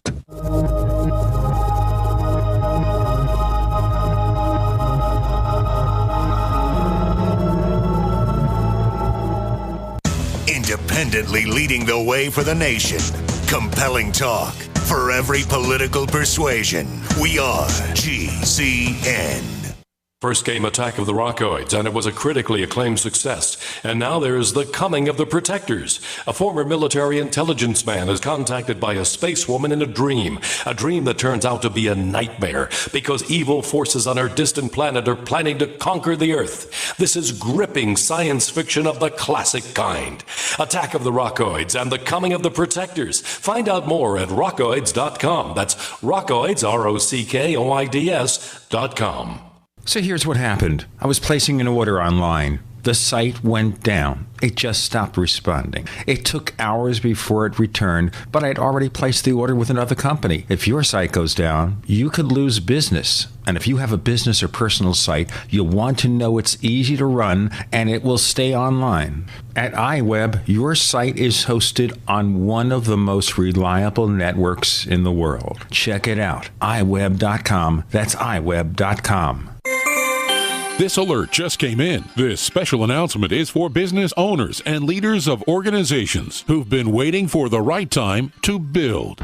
General Steel has made it impossible to wait any longer with rock-bottom prices that could save you thousands. That's right, General Steel, America's leader in pre-engineered structures, is offering buildings at prices you will never see again. Don't miss these prices. A 50 by 100 for under $30,000. You heard right. That's 5,000 square feet under $30,000. Manufacturers, if you need a larger building, try a 100 by 100 commercial building for $129,000. You can't afford to rent with these prices. Imagine a 70 by 100 foot church building for under $69,000. With the economy improving and interest rates still at historic lows, you can't afford to wait. So call 866-91-STEEL. Lock in your price now. Take delivery in spring. 866-91-STEEL. That's 866-917-8335.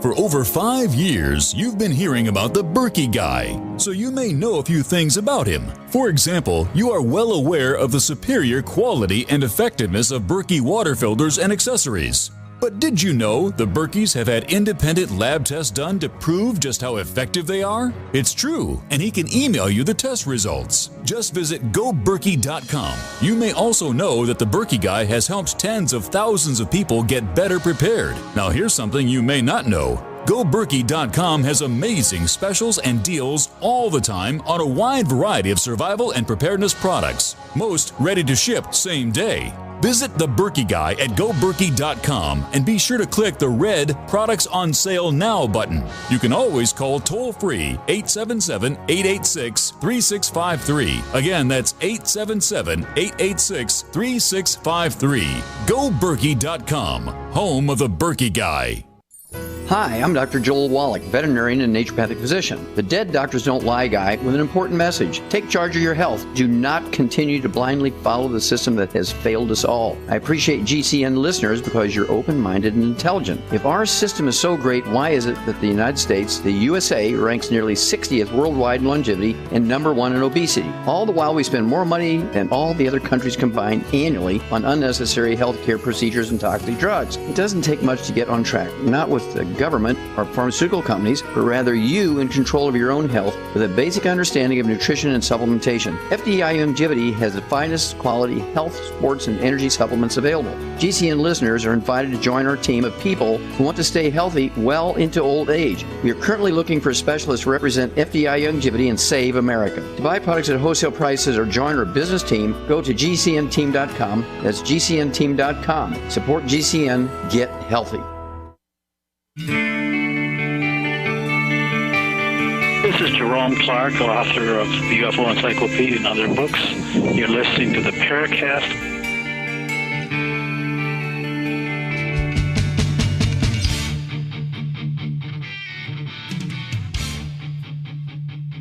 J.C. Johnson around the campfire with Gene and Chris. They take the red eye because the prices are cheaper. Let's face it, they're not flying first class. Okay, what happened? So anyway, we get to the safe house. We're all worn out, trashed, tired. By this time, Steve Coles flies in. Steve Coles is going to be head of security to watch over this supposed body until we can thaw it out. And we've got supposed people on the way to do an autopsy. Blah, blah, blah. On we go. Well, on this property, this gentleman has redone one of Dillinger's old hideouts, and it's a mansion that he's added on to, and what a beautiful place, but it's haunted. That's another story. Anyway, I went upstairs to one of the haunted rooms, caught a few hours of sleep, and Leonard came knocking on my door. He said, some of the hairs come up out of the ice, and we're looking at it. It's weird. So I got up, got dressed, went down to the barn where we were thawing out the creature. Looked at the hair and I go, this is costume material. Oh, no. I said, yes, it is. And I took a lighter and I burned it and it burned up like fishing string. And from that point forward, we put some salamander heaters in the U-Haul and shut the door, and we cranked the heat up to like 200 degrees to get a quick thaw. And it was Tom Jr. who pulled the rubber foot out of the ice, and that was the end of that. And the hoaxers were still with Tom Biscardi at that time in California. And we put a call into them not to let those guys out of your sight. Is this a common thing to pull stunts of this nature? I wouldn't say Biscardi necessarily. And Steve Coles has different opinions about this, and I don't have enough information either way. All I know is we were basically the errand boys to go pick up this supposed body, and we found out it wasn't real, and we did everything we could. We called Fox News that day once the rubberfoot came out of the ice, and they're like, yeah, right. They wouldn't come out, and it wasn't until the next day that Tom was able to actually get an affiliate of Fox News to come out and show what we'd found, and that these guys had completely hoaxed everyone and made this fake Bigfoot body. And the cleanup, the biohazard cleanup from that took another week because all the blood that was in with the fake Sasquatch suit, they had a pig inside the body, they had all kinds of animal parts and roadkill, pig head, possum parts, guts and hides. Very, very disgusting cleanup. And I think they'd done all this and stuffed the suit in such a way to make the weight and to make the stink. I was thinking as you were talking, we should have warned everybody off at the beginning of this. Whenever we have J.C. Johnson on, folks, when you listen to the Paracast, don't consume any meals. Take it easy. Take it in steps. Let me ask you here. Anytime you have these crazy hoaxes being perpetrated in these fields, it's got to make it more difficult for a serious person to get across the possibility that something authentic is happening. So how do you get around it? And what do we have to do to find the real smoking gun where you could just walk onto a scientific session or go on the Today Show and say, here it is, folks. Proof about Wolfmen, proof about Bigfoot. Without actually having a body to present, I believe Dr. Melba Ketchum's study, the whole genome study of the Sasquatch, is proof enough. But science won't touch it. Science can't handle this. And this is agenda. Once again, you will find agenda in so many different situations. And also, Christopher can agree with this too, is we've got philosophical science, we've got philosophical paleontology, we've got philosophical archaeology. Once you get outside of the box, that's it. End of story. No, this isn't what's in the textbook. And that's as far as they will go. And you've got an old boy school of science and an old boy school of thought that is very much discouraging a lot of up-and-coming scientists with new ideas and new theories, time and time again. It doesn't help when you have certain politicians that will not be named who seem to have like a 15th century viewpoint when it comes to science. So the Earth is still 6,000 years old. Forget about the fossils. Forget about the carbon dating. They don't believe in anything that doesn't fit in their very narrow point of view. So how do you convince anybody, and how do you get enough funding to support this? Because they're killing budgets everywhere. They're just hacking them away. Well, it isn't necessarily that. It is the enthroned scientists presently who are discouraging new ideas and discouraging the new and up-and-coming radical, if you will, situations when it comes to science. They are as guilty themselves as anything else. And it has nothing to do with the funding, the monies, anything like that. It is a school of thought, and it is... Well, JC, I hate to interrupt, but Melba did not do her cause any good by using terms like angel DNA, allowing portions of the results to be scooped by that Russian researcher who came out with a press conference and a press release. And, there were many mistakes. Yeah, there were a lot of mistakes made, and once you've got that genie of doubt out of the bottle, there's no way in the world that you're going to satisfy the scientific community and get that genie of doubt back in the bottle. So why don't you give us an update? Where is that study currently? What? They're actually picking up more scientists and PhDs almost weekly, taking a look and going, this is something we would like to explore further. I want to make really clear the other DNA laboratories involved in the double-blind testing, Texas A&M, the crime lab, and others, you don't see them coming back and refuting the findings because they came up with the same thing. That is putting a little bit of the genie back in the bottle. You don't see true. these That's a good other. point. I have not you don't heard see that. And the other doctors and PhDs involved, now that the study is public, you can go read it. You can go look at the whole thing. You've got the other doctors and scientists who were involved in this. And you don't see them coming out refuting anything. You don't see anybody from the inside going, oh, it was all flawed. It was all, you don't have that. And you don't have the other laboratories refuting everything because they've come back with the same results.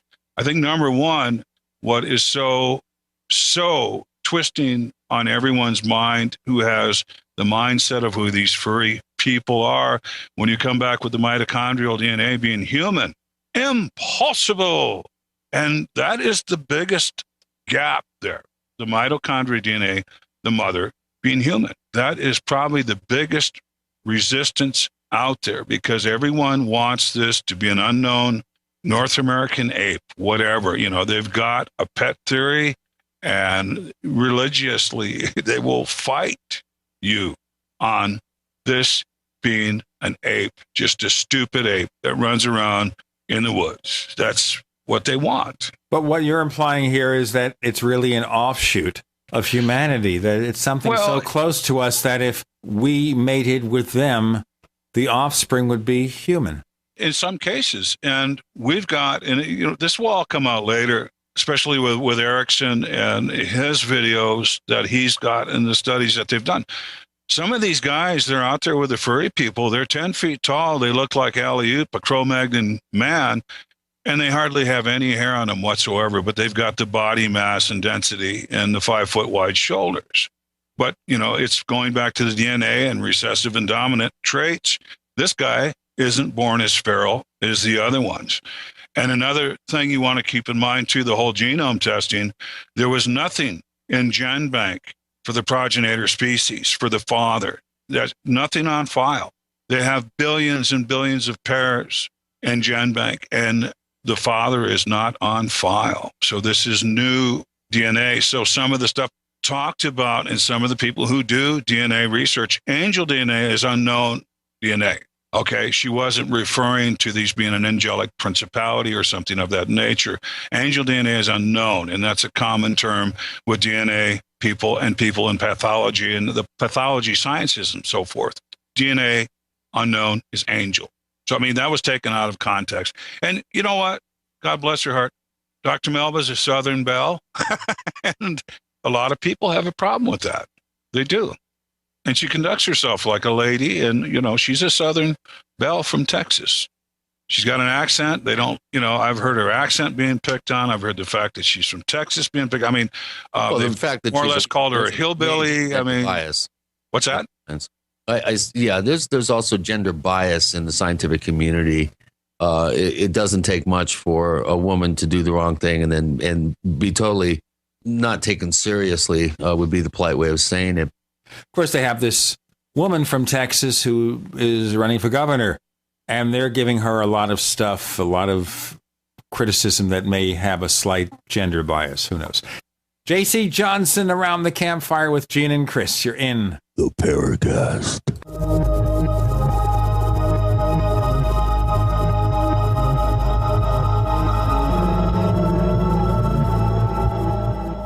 Great minds think alike. The network for the independent-minded. The Genesis Communications Network. GCN.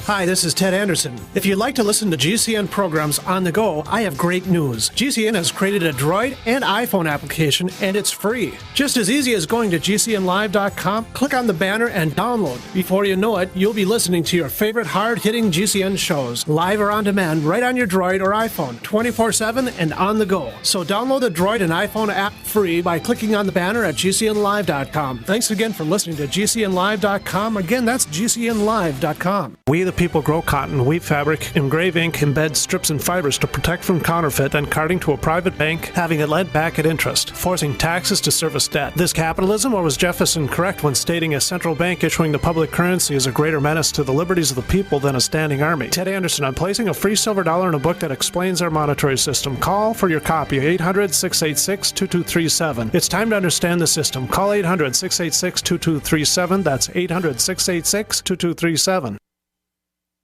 These days, so many suffer from heartburn, stomach ulcers, and acid reflux, and most never realize it is the high acidity within the body that causes their discomfort. While selective diet choices can help, AlkaVision Plasma pH drops can really make a change. A few drops added to water can optimize your body's pH level, ridding you of harmful waste and acid, promoting health and restoring vibrance and energy. Healthy pH levels make all the difference. High acidity can also cause depression, insomnia, and irritability. AlkaVision Plasma pH drops bring you vital balance that can be truly life-changing. Alkalizing boosts immune response, reduces headaches and cramping, and even helps prevent bone loss. This is simple science that helps your body do what's natural. Order your AlkaVision pH drops for just $29.95 at alkavision.com, ALKAvision.com, or call 800-518-7615. Alkalize your body. Supercharge your health at alkavision.com.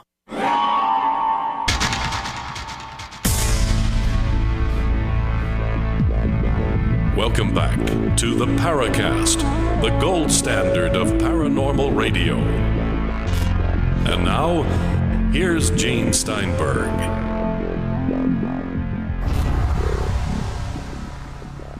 Chris is morphing into another creature, you know. Now, I want to ask you a quick question, JC, before we go on. Whenever you see the TV shows illustrating someone changing from man or woman to animal or werewolf, especially the werewolf, the morph process is always very painful. So is that part of the fiction of this thing, or is that a necessity? I can only imagine, and it was interesting. We were filming the pilot episode. It's now called Paranormal Highways. It was going to be Haunted Highways. Anyway, we were filming the pilot episode with offshoots of Sci-Fi Channel a few years back. And it was out where a young man who'd been attacked by a skinwalker. And this guy wasn't completely shapeshifted into anything. He was all painted up, but had a lot of weird attributes about him. Anyway, he grabbed this 14-year-old kid. Luckily enough, this kid was in boxing class and, you know, fairly well beat this thing away from him. It beat the hell out of him, too. But he said it was like hitting a brick wall. Anyway, there was a church out there near this home, and we're doing the investigation and so forth. And there was an older woman taking care of the church, and she was avoiding all of us. And Leonard Dan was out there, and he's the Navajo elder. We call Chief Dan. And, you know, he went up, Yate, and shaking her hand and making small talk with him. And she goes, I don't like all this skinwalker stuff, but I will tell you, I was called out to this home from this church by these people to pray for an old man who was in very poor health. And I was afraid to go there because I knew who the family was and I knew that they were practicing and they were all involved. And I was very scared for my life, but I went. It was a prayer request. And she got there and there was a bearskin rug or something in the middle of the room. And the old man was in the middle and there were two younger men on either side of him on this bearskin rug. And she asked, who am I supposed to pray for? And the old man raised his hand and she went up and, you know, prayed the sinner's prayer with him. And he said, you know, I'm dying and I'll be dead soon. And I don't want to go where I know I'm going. I want to be with your God. So she prayed with him. And while she was praying with him, she saw one of the gentlemen on the other side, either side of him, they were morphing in front of her eyes. She said this guy's hand went from a hand to a curvature claw looking something ugly. But he was shifting in front of her. She said he even tried to cover his hand up under his arm. And they were morphing in front of her. And the old man said, go, both of you, go. Get up and go do what you were paid to do. I'm not going with you anymore. And she just, guys got up off that bearskin rug. And she said, once they hit the door, they just, like a flash of light, disappeared. But she watched them. There were parts of them that were morphing in front of her. But did it show a painful morph? I don't think there was any real reaction. The guy's hand was just turning into this big, long claw, bear-looking, scary hand-looking thing. So, and she didn't hear him going, ah! It was just happening. And I wonder, a lot of these elderly we see that are just shuffling along, limping and all busted up looking. And, how many times, and I've been told, even Leonard goes, you see that guy? You see the way he's walking? He's shifted so many times. He's probably only in his early 50s. He said he's got the body of a 100-year-old because he's shifted so many times. His joints are out of whack. Everything's out of whack on this guy, and everything's messed up. There are, therefore, negative consequences, you're saying, to this shape-shifting. It's not just a seamless process. It is something that takes its toll. And that was interesting that you mentioned that, because I recall the statement in the TV show, the sci-fi series Bitten, where this woman who is a werewolf, she had shifted twice already. And someone mentioned that it was a little too much of a drain for her, so not to shift again. This is not a race of people in this particular show where it happens on the full moon or something. It is something that is wolfful. You want to become a wolf, you become a wolf. Chris, we got some more questions?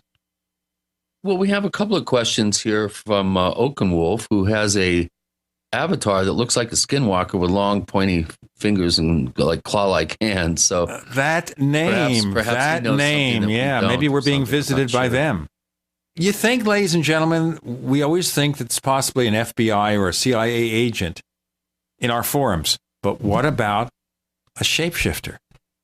No, this listener is going to be resenting this right now, saying, "What did you say that for?"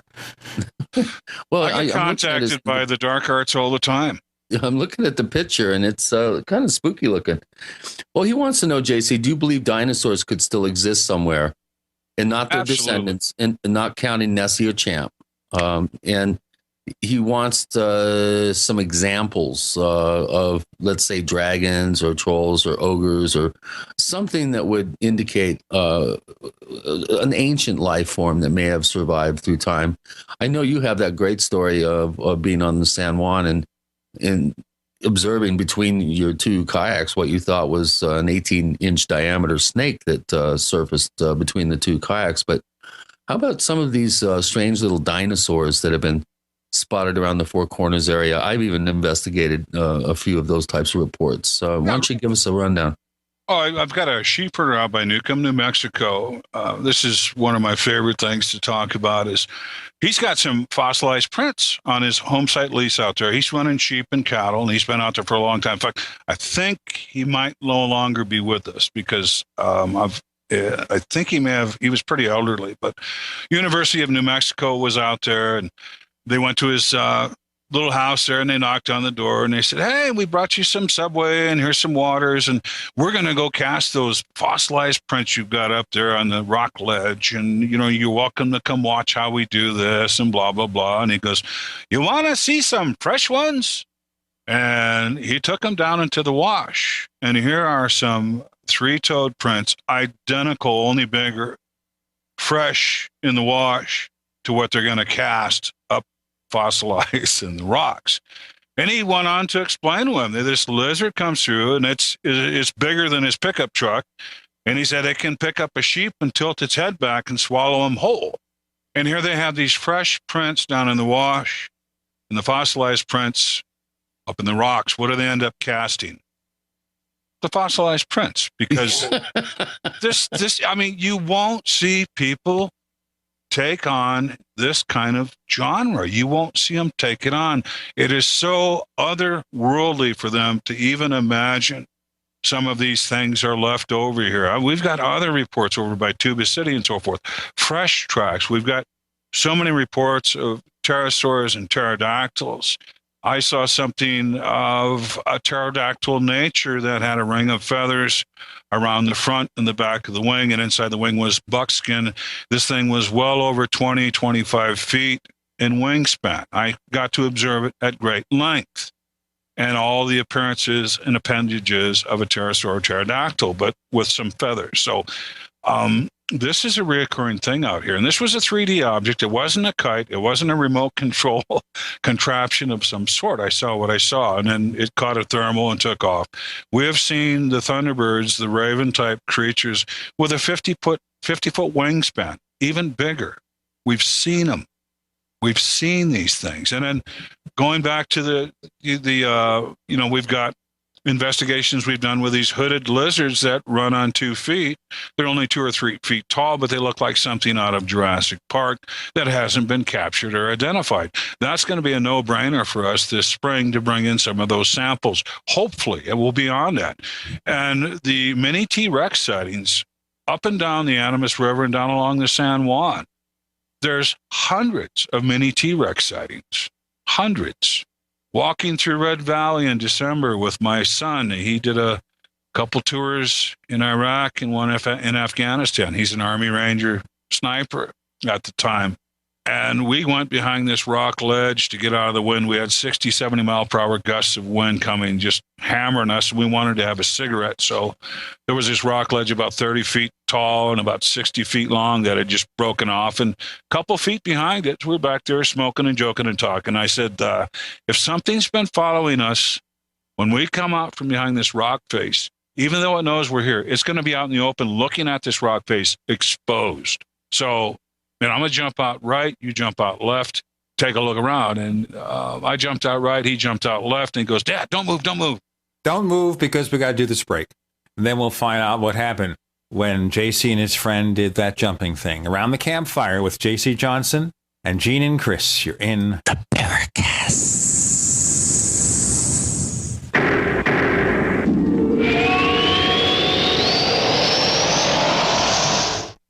Neighbors, are you tired of dealing with a slow web hosting provider? Well, check out A2 Hosting and their screaming fast Swift server platform. They even have SSDs that load pages 300% faster than the competition. Ready to give your site a speed boost? Well, tell you what, neighbors, head on over to a2hosting.com. That's A2, that's number 2, a2hosting.com. Check out their Prime hosting account. And get this, neighbors, they're even giving you an exclusive 25% off discount for all our listeners. 25%. And remember, their Guru Crew support team is standing by 24/7, 365 days a year to answer any of your questions. Now, to get the discount, use the coupon code GENE when you check out.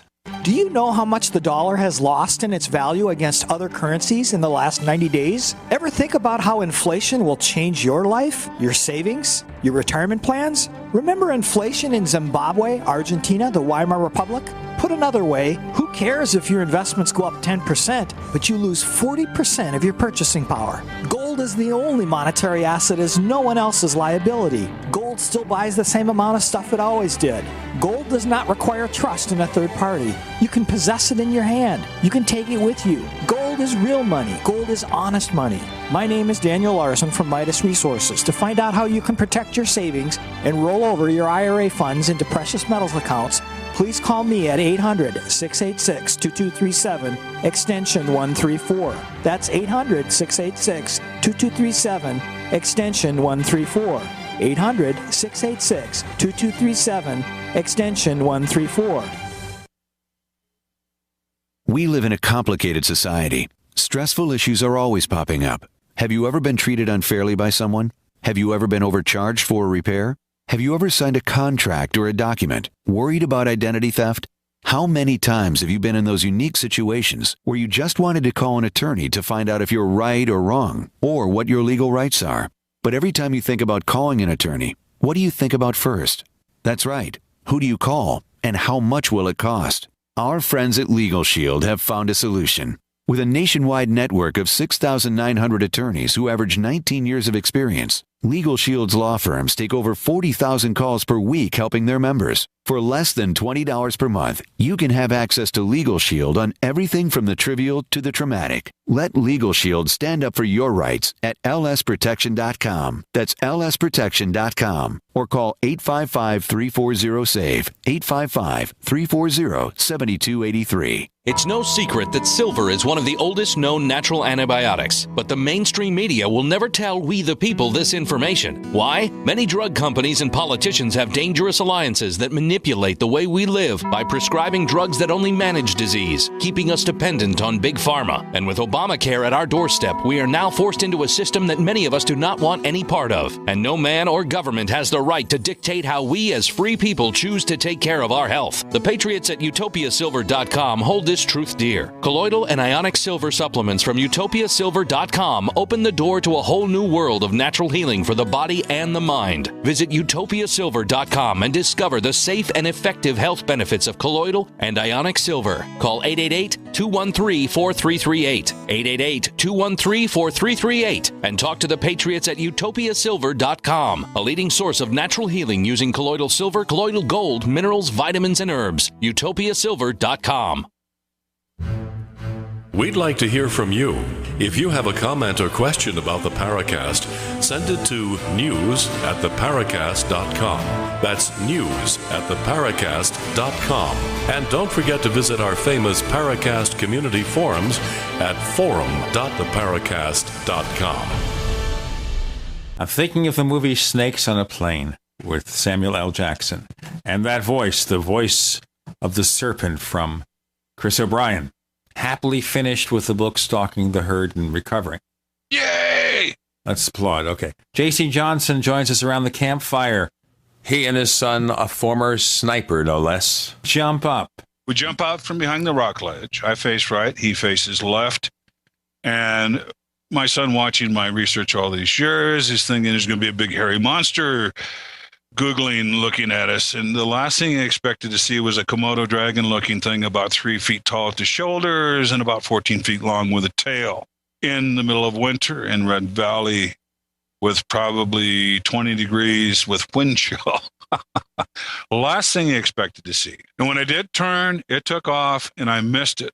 And it went off across the red rocks. And we did a horseshoe around this little knoll and we met up and we found the impressions in the sand where it was.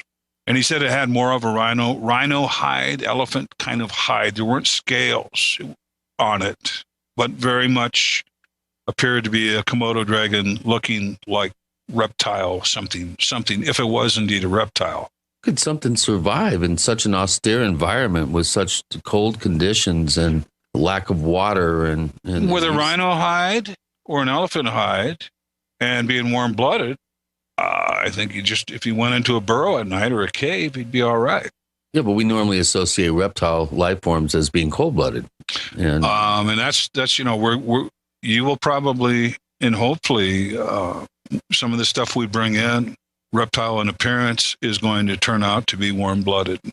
Yeah, there's been some controversy over the years in paleontology about the actual type of blood that the dinosaurs had. For instance, the prevailing theory and view of academia for decades was that these were slow, lumbering, cold-blooded animals. And of course, with Robert Bacher coming along in the early 70s and demonstrating, pathways and the incredible speed and dexterity that some of these very, very large reptiles had, that there was probably a good chance that they were some sort of hybrid with some warm-blooded characteristics, which would allow them to move at much more of a robust speed. And they weren't like the old movies from the 30s where these dinosaurs are lumbering around like Godzilla or something later on, but that they are actually very active and very, very quick and able to survive in cold environments. But and I think the snakes that we are looking into are warm-blooded also, because they have been observed in frigid water.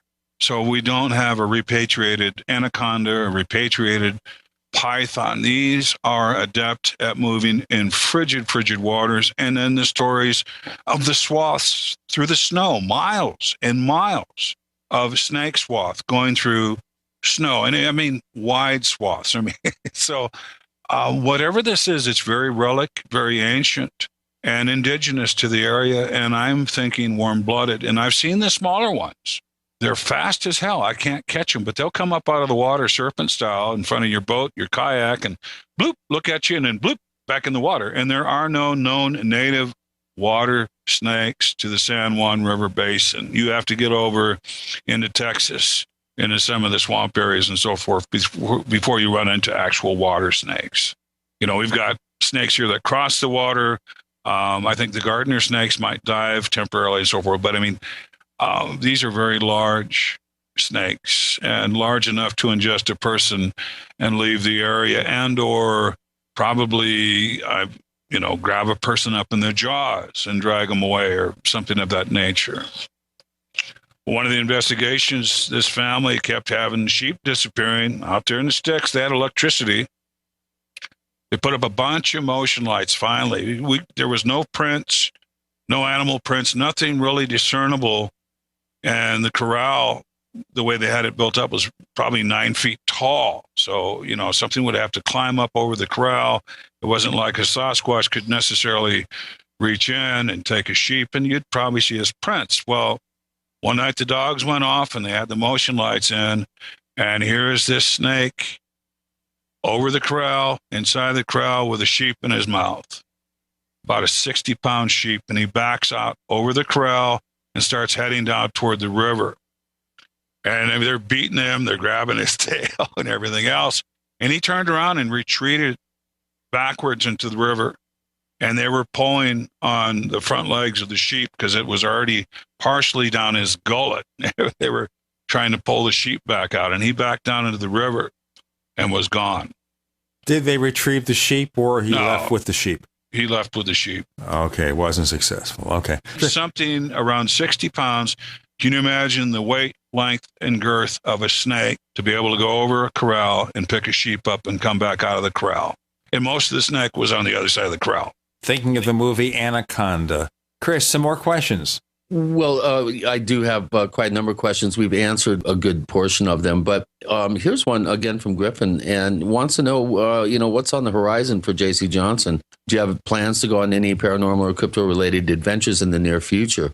Well, we've been discussing, you and I and Ron and hopefully David Atcher Childress and Clifford Mahooty, going back to the Grand Canyon near the confluence, and taking another stab at that, and going on some new information. Some of those megalithic rock structures we found may have well been prayer sites for the labyrinth, the people underneath that were led up to the surface to go to these prayer sites. So we're supposed to be looking for a potential passageway from the underground city up to these prayer sites. So that's something we can look into and look at.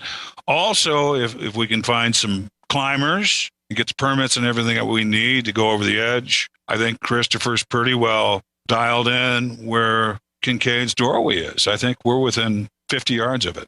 I really do. Well, you mentioned when I gave you a call that Leonard Dan, of course, who is a accredited geologist and has done quite a bit of work for the Navajo Nation related to his particular field of expertise. When you showed him film footage and video footage and photographs of those two megalithic structures, he absolutely said that there's no way that they could have been used. Completely out of place. Completely out of place. There's no reason for that to be there, according to him. It's easier to make a corral out of other materials than 2 or 3 ton stones and rocks and so forth. So he said, just the way it's laid out, he said that is some type of worship area. Very, very old. Well, I'm looking forward to it. Unfortunately, it looks like we're going back during the same time of the year, towards the end of June, when the wind just howls out there. I'll tell you, I've never been 98 degrees with a 50-mile-an-hour wind.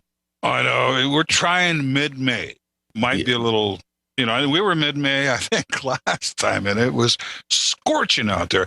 And it's good to see that a lot of the different things that we've helped make people aware of, as far as the potential casino with a tramway down to the canyon bottom and so forth, at least that's been embroiled in some controversy to a point. I want to ask you quickly about that before we get back to questions.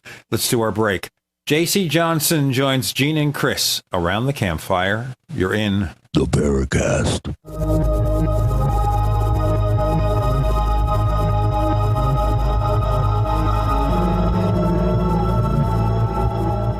Not just an alternative to the mainstream media. We're the premier independent talk radio network. We are GCN. Graphic Converter is the image manipulation tool for the rest of us. It does not use any database. You get full control of all your files. Want to view the images of a folder? Drag it into Graphic Converter and a powerful browser opens up to show your image files. You could use it for slideshows. You could use it to import images from digital cameras or from scanners. Need to do some image editing? You can do that too in Graphic Converter. Also print catalogs. Convert from so many formats I can't even list them. Download now to see if Graphic Converter is good for you, like 1.5 million other users. Guess what? You could save money when you buy Graphic Converter. Use the coupon code Night Owl. Use the coupon code Night Owl to get a special price for Graphic Converter. Go to lemkesoft.com. That's LEMKE soft.com. lemkesoft.com. LEMKE soft.com. Now you can get the same survival food U.S. Special Forces use on their toughest field missions. High protein, high energy, freeze-dried foods known as long-range patrol rations or LRPs. Soldiers love LRP rations. They're lightweight and easy to carry. Easy to prepare by just adding water. Easy to enjoy because they taste great. Civilians love LRPs as a solution for emergency preparedness and recreational activities with limited storage space, such as hiking, climbing, sailing, or RV travel. Veteran-owned Freeze Dry Guy is your exclusive source for this 2013 U.S. military overrun. Long on nutrition, these delicious entrees have a long shelf life, lasting decades. But this rare opportunity, this limited supply, will not last long. You have to act now. Call 866-404-3663, 866-404-FOOD, or log on now to freezedryguy.com, freezedryguy.com. To thank you for being a loyal listener, we have a limited time freebie offer for you. Claim your free heirloom tomato seeds, just pay shipping, right now at 123freeseeds.com. These aren't ordinary seeds.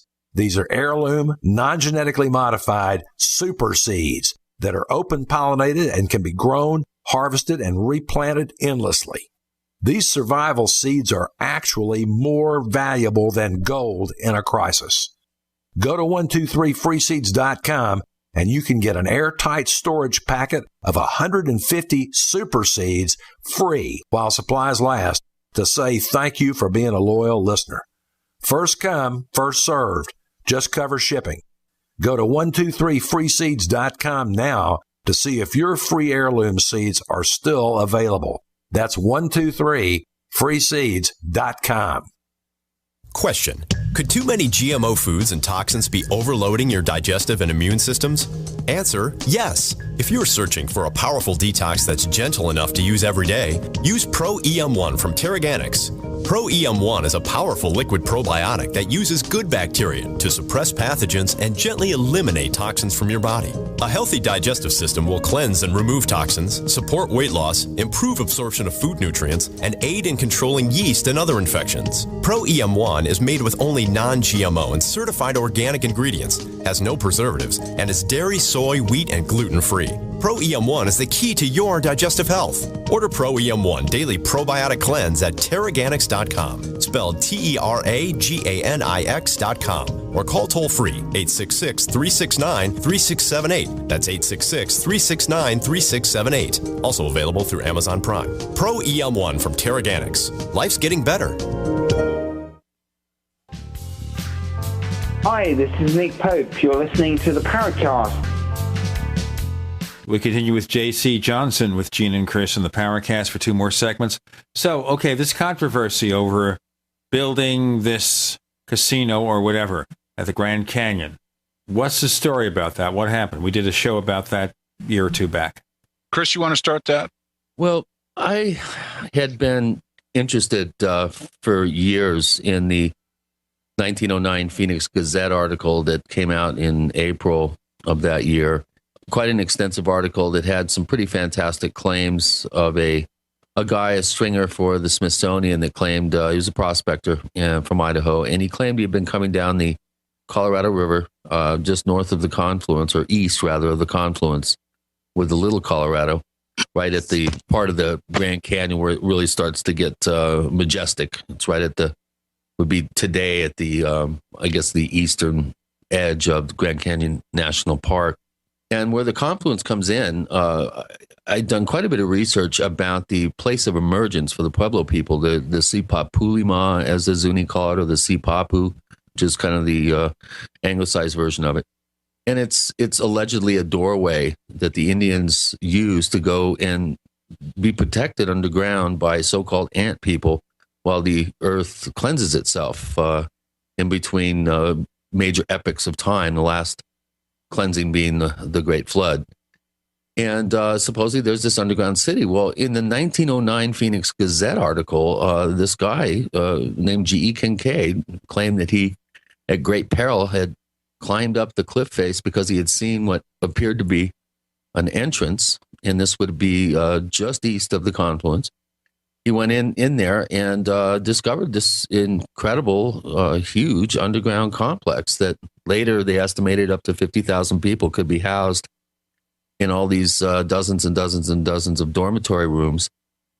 And as the story goes, they cleaned it out and took all the artifacts. There were metal tools, which weren't supposed to exist in the New World. The Indians had not discovered the art of forging metals. There were mummies allegedly found. There was a large seated Buddha-like figure. Tons of examples of what appeared to be sort of proto-hieroglyphic Egyptian writing. A lot of the artifacts had an Eastern, possibly Tibetan Buddhist kind of look to them. And of course, with all stories of this type, or most stories of this type that the Smithsonian gets involved with, there was a big cover-up. They cleaned it out allegedly, and then said that they never really found anything. Well, the entrance to this particular underground complex, or maybe multiple entrances. The Sipapu entrance on the Little Colorado, and then around the corner on the Colorado is the mid-cliff opening that Kincaid claimed he found. So a couple of years ago, JC, myself, Ron McGeer, David Childress, Clifford Mahooty, and some others went in an attempt to sort of reconnoiter the area. My plan was to bring a helicopter with a video camera mount, a small remote-controlled helicopter about 4 feet, and fly it and actually map the portion of the cliff face that we feel is where this particular entrance is that Kincaid found. But with 50-mile-an-hour winds and several $1,000s worth of gear, I just didn't feel confident to do that. I've researched some kite systems, however, that go straight out, that we could have a mount on for a camera that would be self-leveling, and maybe fly it out, several hundred feet from the cliff face, and with a wide-angle lens, go ahead and walk along the rim of the canyon there, which is about 4,500 feet straight down. It's not like on the south rim where it's kind of stair-step down. At this portion of the canyon, I mean, you literally can stand, look over the edge, and see the river right below you. And there's no keeper ledges, no nothing. You will go straight down to the bottom. I remember grabbing David at your shoulders and like, get over here. My hair's turning white. You're scaring the hell out of me. Come over here. Come over here. Get away from the edge. But you get those the wind at our back pushing us towards the lip of the rim, so it was even a little bit more scary because of the wind. But it would really be something if we could relocate that doorway. And JC and I have been talking about having two teams, one on the river going down the Marble Canyon area where we think that this entrance is, and then another team in contact with them, line of sight, going on the rim, and being able to roughly triangulate the actual location of the entrance, and then get in some real talented climbers with plenty of gear to go down there and attempt to make an entrance into this underground city, which was described as looking basically like a giant wheel with long passageways like spokes coming off the center of the wheel, and on each one of these spokes were dozens and dozens of what appeared to be dormitory rooms. And according to the article, they were not able to completely search this underground complex because it was so massive. There was one description of an area that they refused to go in because it had the overwhelming smell of reptiles, which I find kind of curious. I'm not sure if I would be the one to lead the spelunking expedition into that portion of the cave complex, if it's even there. But, I love these Indiana Jones type scenarios. There's very few of them that are really worthy of spending some real effort, time, and resources to go search out. This is one of them. This is one that I think has potential because of all the Native American traditions surrounding it, multi-tribal, that go back, 100 generations possibly. And just this wonderful story that Kincaid came up with and this claim that he had of discovering this thing. So that's the plan. I think JC is going to attempt to get somebody who's got a permit to go down to Colorado in a boat. We're going to try to get a team on the river and on the rim and work in concert. And work on some ground penetrating radar. That's another thing I would like to do. Also, after the fact, I've got insider information coming to me. I won't claim this, but this is what happened. The Knights of the Grand Council with Smithsonian set up a tramway, and they did abscond all the goodies out of that underground facility, because Kincaid is talking about Buddha-like statues inside the facility, and he's talking about Egyptian hieroglyphics and so forth being in there. So we've got a multicultural situation in the Grand Canyon probably 5,000 years ago. That is the bottom line with this deal. And then it ties in with a lot of other curious situations. Who were the ant people? We've got Hopi Zuni talking about being taken underground for cataclysmic things happening up on top in the surface. Who were these ant people? And then a lot of situations might point back to they were the pets of the ant people and or the servant class of whoever this was in this facility. So many things are open up to that. And we do run into Mr. Kincaid in 1930s, and he still has some of the artifacts from that facility that he's still showing off, but just bits and pieces about Kincaid years later. We don't have a lot of information on him. Right. Jack Andrews, who's probably the top expert about this particular story and this claim, he spent since the early 70s, he's been researching this. He discovered what he thinks are actual kind of vents for this underground facility.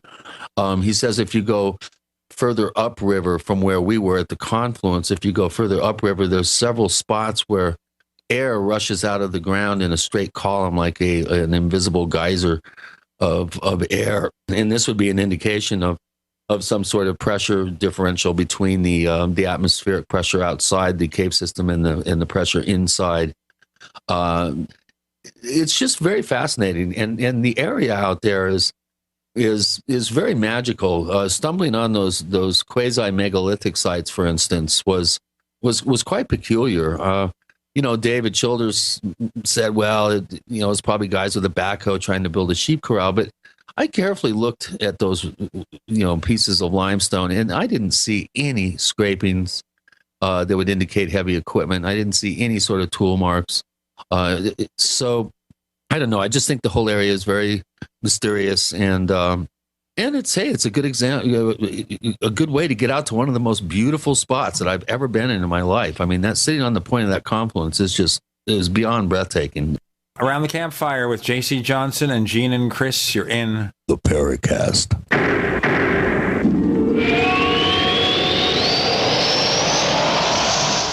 Free from the shackles of corporate America, we're the place for independent thinkers. GCN. If you want to get your website online and you need reliable service, first-class service at the lowest possible price, there's only one place to go. Well, DreamHost has a special promotion with our show where they'll offer you unlimited disk space, unlimited bandwidth, one-click web apps such as WordPress, 24/7 support. You can save over $55. You want to know how? Go to dreamhost.com/radio, dreamhost.com/radio. First came Attack of the Rockoids, and it was a critically acclaimed success. And now there's The Coming of the Protectors. A former military intelligence man is contacted by a space woman in a dream that turns out to be a nightmare because evil forces on our distant planet are planning to conquer the Earth. This is gripping science fiction of the classic kind. Attack of the Rockoids and The Coming of the Protectors. Find out more at rockoids.com. That's Rockoids, ROCKOIDS.com. This alert just came in. This special announcement is for business owners and leaders of organizations who've been waiting for the right time to build. General Steel has made it impossible to wait any longer with rock-bottom prices that could save you thousands. That's right, General Steel, America's leader in pre-engineered structures, is offering buildings at prices you will never see again. Don't miss these prices. A 50 by 100 for under $30,000. You heard right. That's 5,000 square feet under $30,000. Manufacturers, if you need a larger building, try a 100 by 100 commercial building for $129,000. You can't afford to rent with these prices. Imagine a 70 by 100 foot church building for under $69,000. With the economy improving and interest rates still at historic lows, you can't afford to wait. So call 866-91-STEEL. Lock in your price now. Take delivery in spring. 866-91-STEEL. That's 866-917-8335. Do you owe the IRS money that you can't pay? Are tax liens and levies ruining your life? Are you tired of being afraid just to go to the mailbox?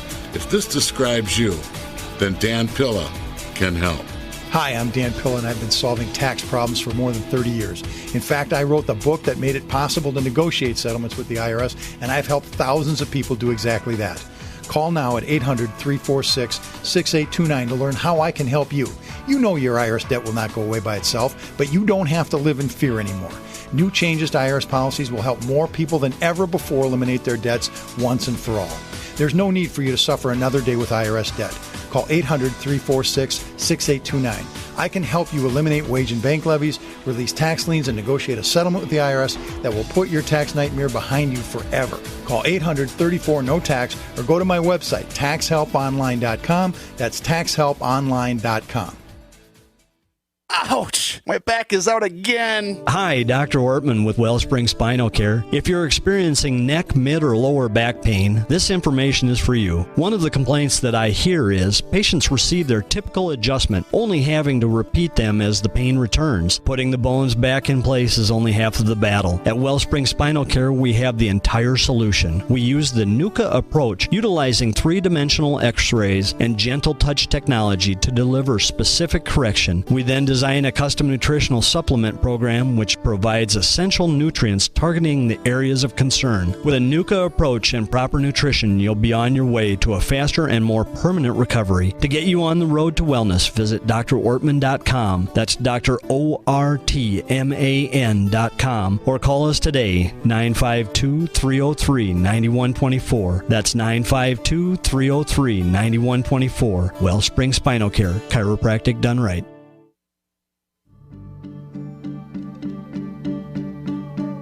Hi, this is nuclear physicist lecturer Stanton Friedman. You are listening to the Paracast, the gold standard of paranormal radio.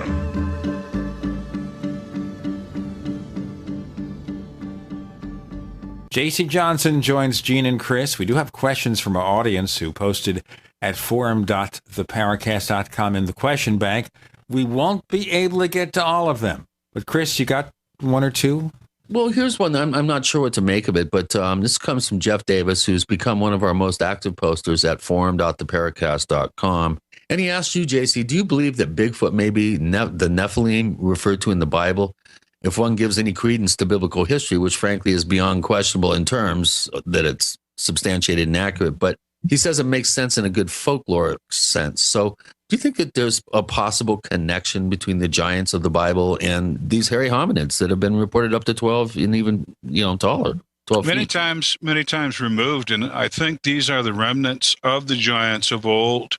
And we've got dozens of excavations of the giant red-haired people and so forth throughout North America. But once again, when we go back to the Native American cultures, they fought with the giants. They pushed the giants out into basically extinction. The giants that are left through natural selection and adaptation are more feral in appearance. They still retain some of the size and girth and so forth of these giants, but there's natural selection at work. If Gene is born kind of hairier and he lives to pass on his genes to the next generation because of that extra coat of hair he had, then that's probably something when we've got dominant and recessive things going on with the DNA.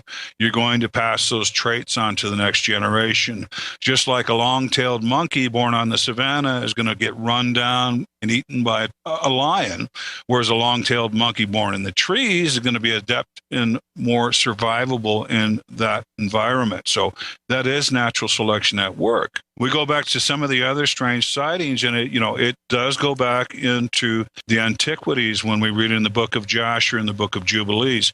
What happened here with the giant and us is a terrible thing, because every time the giants are in control, we are a source of slavery, we are a source of food, and we're a source of pleasure for these giants. They were not good guys, the giants of antiquity. And I think a lot of the things, even David Hatcher Childress has been excavating, had to be incredibly sized people to do some of these things. And we've got later peoples occupying these old temples and so forth and these old structures. But yeah, I do believe that a lot of what happened in antiquity is still with us now. And the unholy union of the sons of God, the Watchers, with womankind. Come here, little girl. Yeah, well, now, when they got their sentence, Enoch goes up and he takes a petition up to God on behalf of the Watchers, because the Watchers from the presence of a living, loving God. And they thought, we've done this terrible thing. We've taken these wives and we've got this, all our offspring are huge monsters, blah, blah, blah. They wanted to say, we're going to quit, forgive us, and we'll behave and we'll go back to doing what you told us to do, watching your creation. Well, Enoch comes back with some really bad news, and they find out their sentence.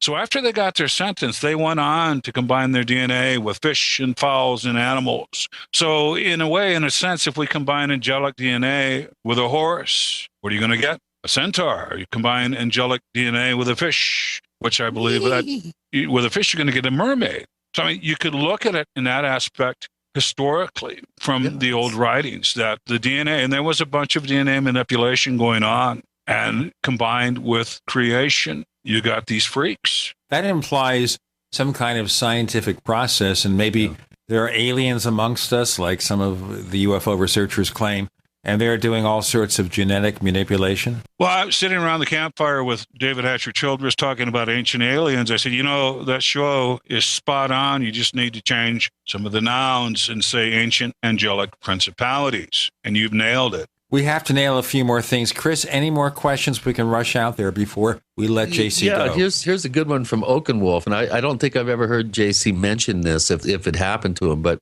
have you ever had direct psychic content from any cryptid, such as dreams or voices in the head or some sort of nonverbal communication that made sense or that had a message to it? It's mostly the fight or flight feeling and getting hammered. It's like your brain's getting buzzed or hammered. And even Matt Moneymaker calls it being zapped. Oh, you got zapped. Now, is it infrasound? I don't know. Is it just that they have gifts that we don't have through their lineage? That is a potential too, because, the DNA is still breaking down. So I really couldn't, in a scientific fashion, say that it was a psychic communication, but I lean toward that. And I lean toward the infrasound and or whatever they're putting out, trying to get in my head. And I don't let them in because I've got an onboard brain MP3 player, and I start jamming the stones. I do. And it pushes them right out. So, yeah. Do my thumb. That's about it, too. But,